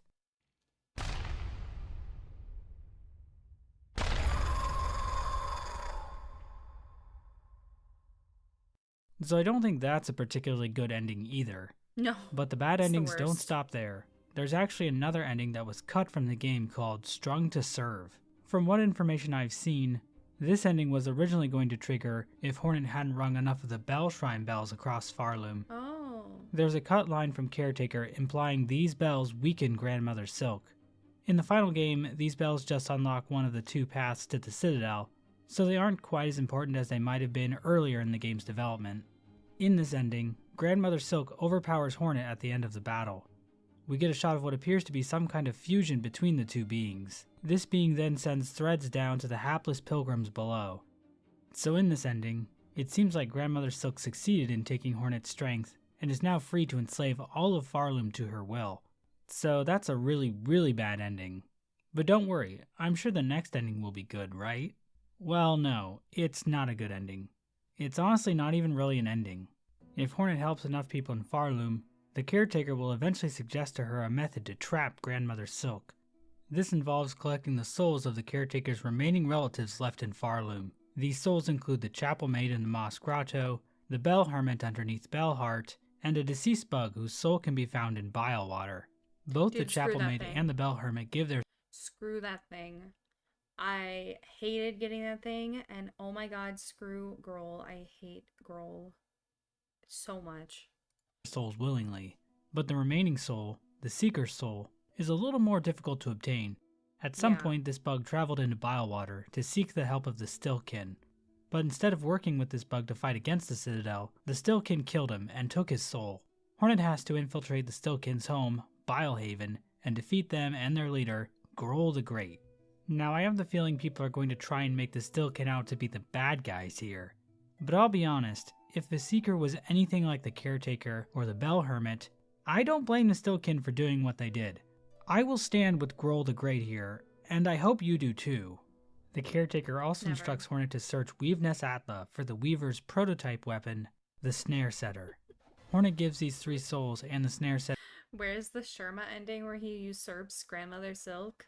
You didn't see that ending? That was like one of the first endings we got. You completely missed that? That's crazy. To the Caretaker, who then sets up the trap inside the cradle. Hornet then challenges Grandmother Silk. After defeating her, instead of binding, Hornet plays her needle in to activate the Caretaker's trap. But something unexpected happens. A large circle of void within the Snare Setter appears beneath Hornet and Grandmother Silk. The art assets for this thing imply that it's actually opening a portal directly to the Abyss. The void starts to pull Grandmother Silk in, who in turn grabs onto Hornet, attempting to drag her down as well. But this scheme is thwarted by Lace, who cuts Hornet free and falls into the void with her mother. The two disappear into a Lace. giant black ball of void that then collapses in on itself, creating a shockwave that shakes the entire Citadel. But just as things seem to have finally ended, void-covered silk threads. No, I would have waited. I never wanted to fight Grohl. I didn't even see a point in fighting Grohl. I had done pretty much everything in the game except for fighting Grohl, and he wasn't even like on the register for me for possibilities on where to find the Seeker's Soul. What? Not even close. Oh my god, I was raging when I found out that it was Grohl. And honestly, I would have left Grohl to be one of the rare bosses that I would have fought in Act 3, but it's not possible. But I would have. Reach up through the ground from below. This concludes the snared Silk ending. But instead of putting Hornet back to before the fight in the save file, this ending triggers Silksong's third act, called Abyss. Hornet awakens to find that all of Farloom has been altered, with environments wrecked by the appearance of black threads, NPCs killed in the quakes, and enemies possessed by void. Hornet travels back to the ruined chapel where she confronts the Caretaker, the Chapel Maid, and the Bell Hermit, who we learn at this point are actually snail shamans. It turns out their fascination with the void led them to try and use it in combination with the Snare Setter to trap Grandmother Silk in the Abyss. The only problem is Lace also fell into the trap. This has caused Grandmother Silk to violently resist against the void, continuously creating more silk to keep the Abyss from consuming her daughter. And at the same time, void-infused threads connected to her cocoon have shot up into Farloom, threatening to destroy the entire kingdom. Hornet resolves to travel to the Abyss to investigate. There was a skip. I didn't do the skip. There was. I think it got patched out. She heads to the deep docks to seek the help of Ballo in using the old diving bell to drop Yeah, it had down gotten into patched the out. Abyss. Ballo obliges, but the age of the bell causes a malfunction, leaving Hornet stranded deep below Farloom. Hornet looks for Grandmother Silk, but discovers that she has been submerged within the Sea of Void. Lace, never one to waste an opportunity to mock Hornet, somehow astral projects herself into the room and tells Hornet there's nothing she can do to save Farloom. Lace explains that she saved Hornet as an act of rebellion against her mother for creating her so frail, and seems to relish in the idea of dooming her mother and all of Farloom along with her. But Hornet remains determined, claiming that she will acquire the bloom that repels the dark. Hornet returns to the top of the Abyss, only to find that the diving bell has disappeared, so she has to climb back out of the Abyss herself. It's at this point Oh no, is Lace actually bad? But I like her. I want her to be our friend. She's not bad. No. She's just saying that because she needs to be powerful to get out of her life circumstances, not because she actually wants to do bad things. No, I don't believe that yet. That the music from the 2019 No, reveal no. trailer starts playing for the first and only time during the entire Dude, screw game. this place. Now, I've watched that trailer probably over 300 times in the last 6 years, and it was honestly kind of weird not hearing all the sound effects from the trailer. Hopefully Team Cherry will patch the game to add them back in. I really think that would make this moment even more epic. Hornet returns to the Snail Shamans and explains that she must retrieve an Everbloom from within her own memories. We see what is likely the exact same type of flower in Hollow Knight, going by the name Delicate Flower. Grey Mourner. Actually, funny enough, I just recently rewatched the cutscene at the end of Hollow Knight where the God Seeker, you know, like the sarcophagus guy from God's Home, as he's dying, well, I guess like the abyss is like leaving him or something. He's holding the same flower. I didn't put two and two together. It was very interesting to see. I don't know. It left me with personally questions about what was happening. I don't know. It kind of confused me. It made me think like if he was holding the flower, then like why did he still dissipate? Shouldn't the flower have protected him from the abyss? I don't know. I was confused. One of the Pale King's 5 great Maybe we'll talk knights, about it. brought the delicate flower from a faraway land, and requested that the knight take the flower to the grave of her dead lover, the Traitor Lord's daughter. I don't know what it is with Team Cherry and tragic dead gay lovers, but if you are gay or have a gay lover, and Team Cherry wants to put you in their game, maybe stop and think about it first. If the knight tries to give the delicate flower to the White Lady, she declines, explaining that the flower contains a rare power. She also tells Hornet in the Red Memory that the Everbloom is the first light. The knight can give the flower to the God Seeker, but while she recognizes it as rare and pure, she can't detect any godliness from it. However, giving the delicate flower to Godseeker actually unlocks an alternate ending for Hollow Knight. The Godseekers in Hollow Knight are attempting to attune to the Radiants, who they detect as the highest god in all the land. When the knight first arrives in Godhome, a dream realm inside the mind of the Godseeker, she is not impressed, calling it a cringer. But if the knight continues to clear the pantheons... Okay, so he is going to talk about the cutscene. This is important. This is good. defeating boss after boss, the Godseeker begins to take notice of the knight. Upon defeating the Absolute Radiance at the end of the Pantheon of Hallownest, the knight seems to take on a new form, referred to in-game as Void-Given Focus. After this transformation, the knight begins to leak out from the Godseeker, with void tendrils lashing out from her body. However, if the Godseeker is holding the delicate flower, Godseeker and the void leaking from her disappear, leaving only the flower with a single stained petal. So it does indeed seem like the Everbloom can repel void. Whether or not this event in Hollow Knight is the memory Hornet has of the Everbloom is unclear. That doesn't really make sense to me, though. Because if he's holding it, just like how Hornet's holding it, then why wouldn't he have lived? I don't really understand that. Because Hornet's just holding it when she goes down to the abyss and she's fine. So why wasn't he fine? I don't think that doesn't really make sense to me. Here though. The White Lady calling the Everbloom the First Light implies this flower might be a primordial force in the world of Hollow Knight. It's described as having a pale light, maybe indicating that the power found within all pale beings is connected to it, but for whatever reason, only these flowers can repel void. Due to her nature as a weaver, Hornet can access things like the Everbloom from her memories using silk. So I guess it kinda works like Essence in Hollow Knight, but instead it's silk, because what can't silk do in this universe? They can make frickin' laser beams out of silk, for God's sake.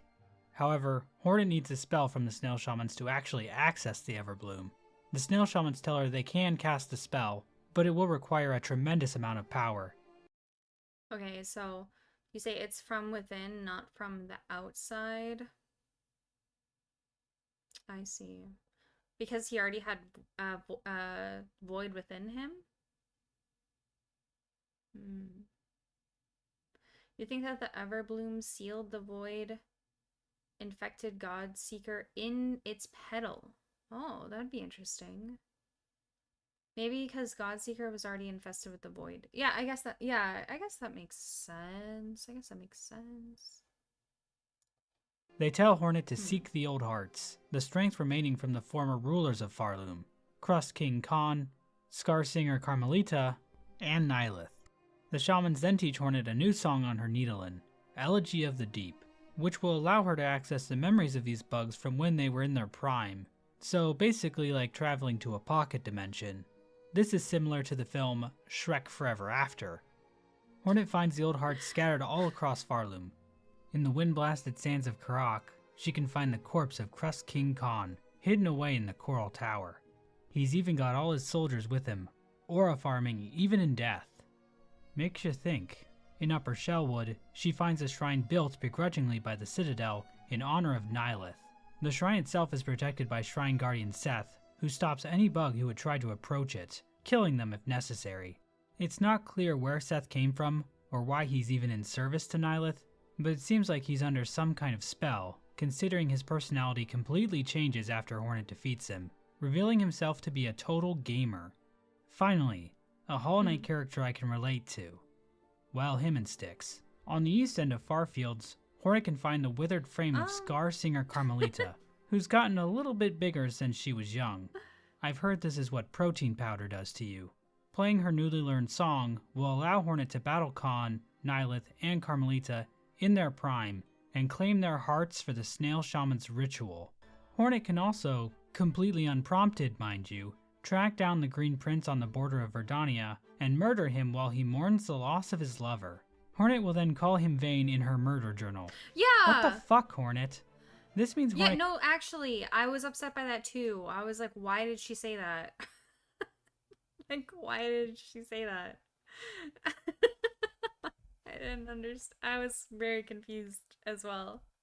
can actually acquire 4 old hearts. Whichever one she doesn't give to the Snail Shamans will get put on a shelf in her bell home. What is her problem? Upon bringing the old hearts to the Snail Shamans, the trio cast their spell, sending Hornet into the Red Memory, a So dream crazy space seeing flashing that. back to moments of her past. We see the Weavers influencing Hornet from a young age, encouraging her to embrace Baby her Weaver Hornet. heritage. We then see Hera telling Hornet to forge her own path in life, and that she is not bound to follow the desires of her Weaver kin. Good mom. We then see Very good Hornet mom. training with Hive Queen Vespa, the ruler of the Hive, a location hidden away in the far reaches of Hallownest. The idea that Hornet was trained by Vespa was mentioned by Ari Gibson all the way back in 2017, but he implied the relationship might not have applied anymore. But 8 years later, Team Cherry has finally confirmed it. Now, you might think that this interaction finally explains why Hornet's name is Hornet, but the game technically doesn't indicate that anywhere in Vespa's dialogue. For all we know, Hera just named her that.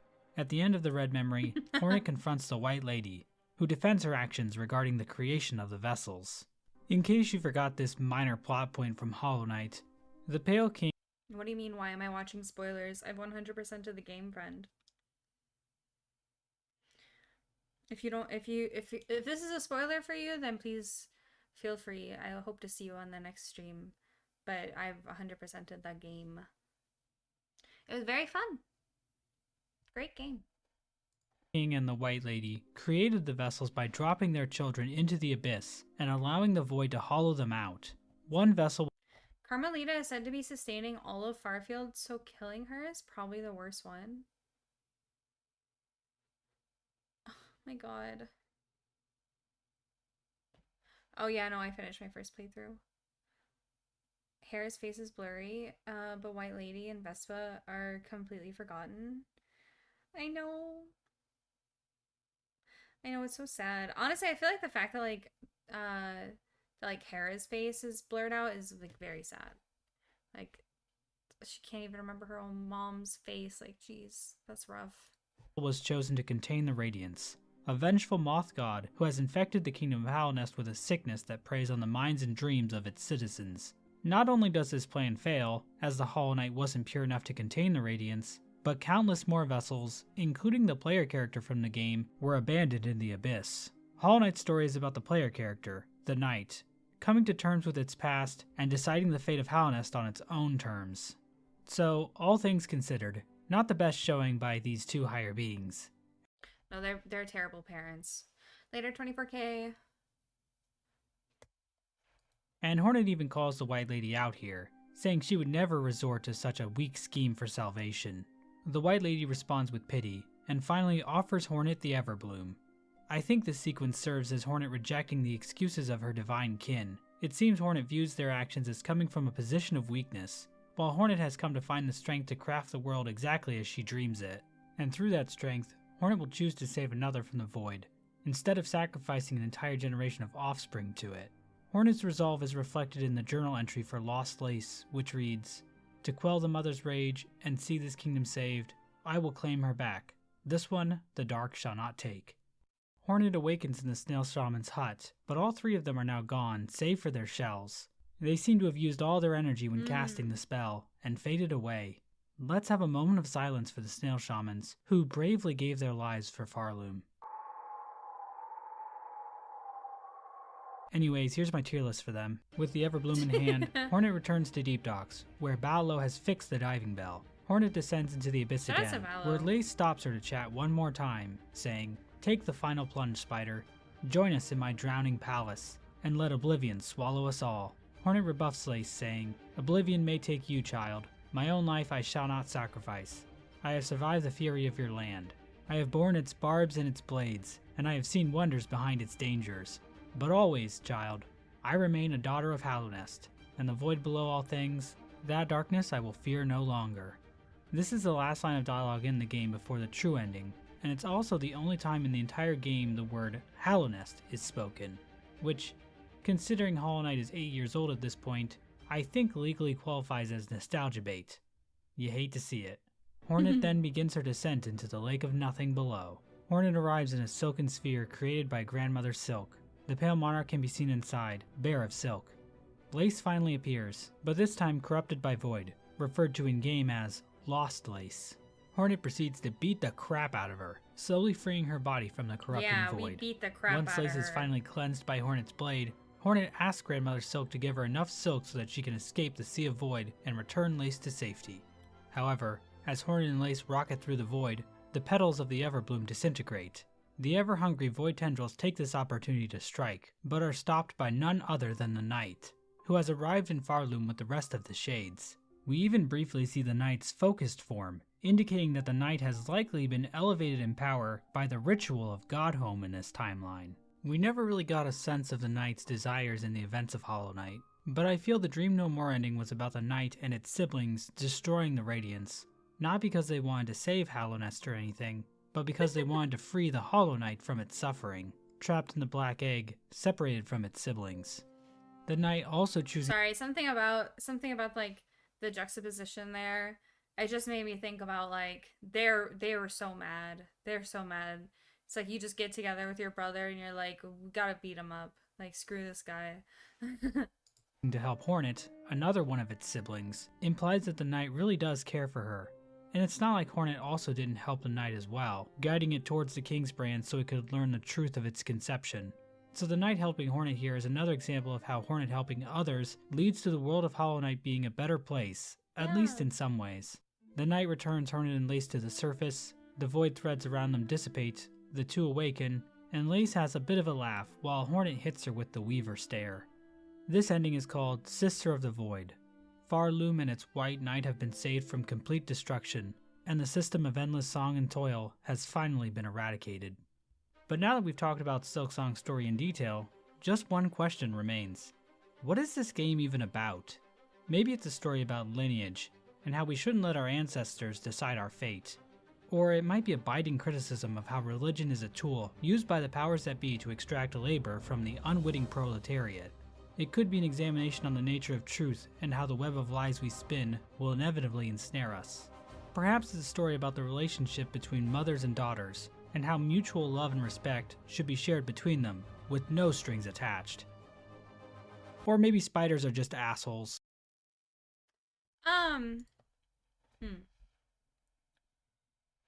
It was good. It was good. What did we think, guys? What did we think? What do we think of the lore video? There was no reference of any butt. Or Farloom. The entire video, which is crazy. How did we get an hour and 17 minutes into the video and not a single butt joke? Is this even a moss bag video? Is this even a moss bag video?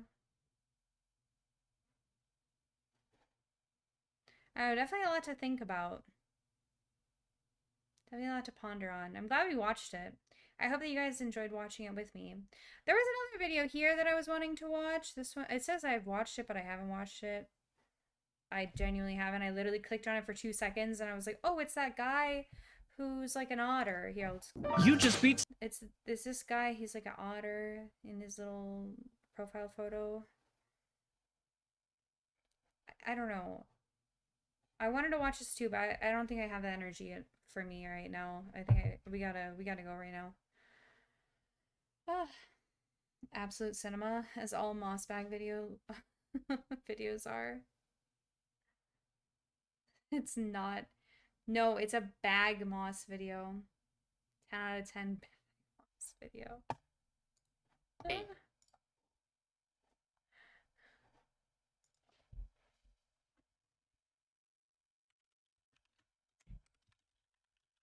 No, that's mean. That's mean. Okay, guys. All right. Okay, thank you so much for being here, friends, and I'll see you all in the next one. Hey, wait, actually, before I go, make sure to hit the like button, subscribe, follow. If you can support the channel, I would genuinely appreciate it from the bottom of my heart. I've been going through a rough time, so I really like daily streaming. I like making videos, so if you're willing and able to support, there are links in the description. I don't think you understand how much it would help me. So I really just want to say thank you, and thank you for being here. If you haven't already, make sure to like the stream. It really does help out a lot. And I hope to see you all in the next one, friends. Bye!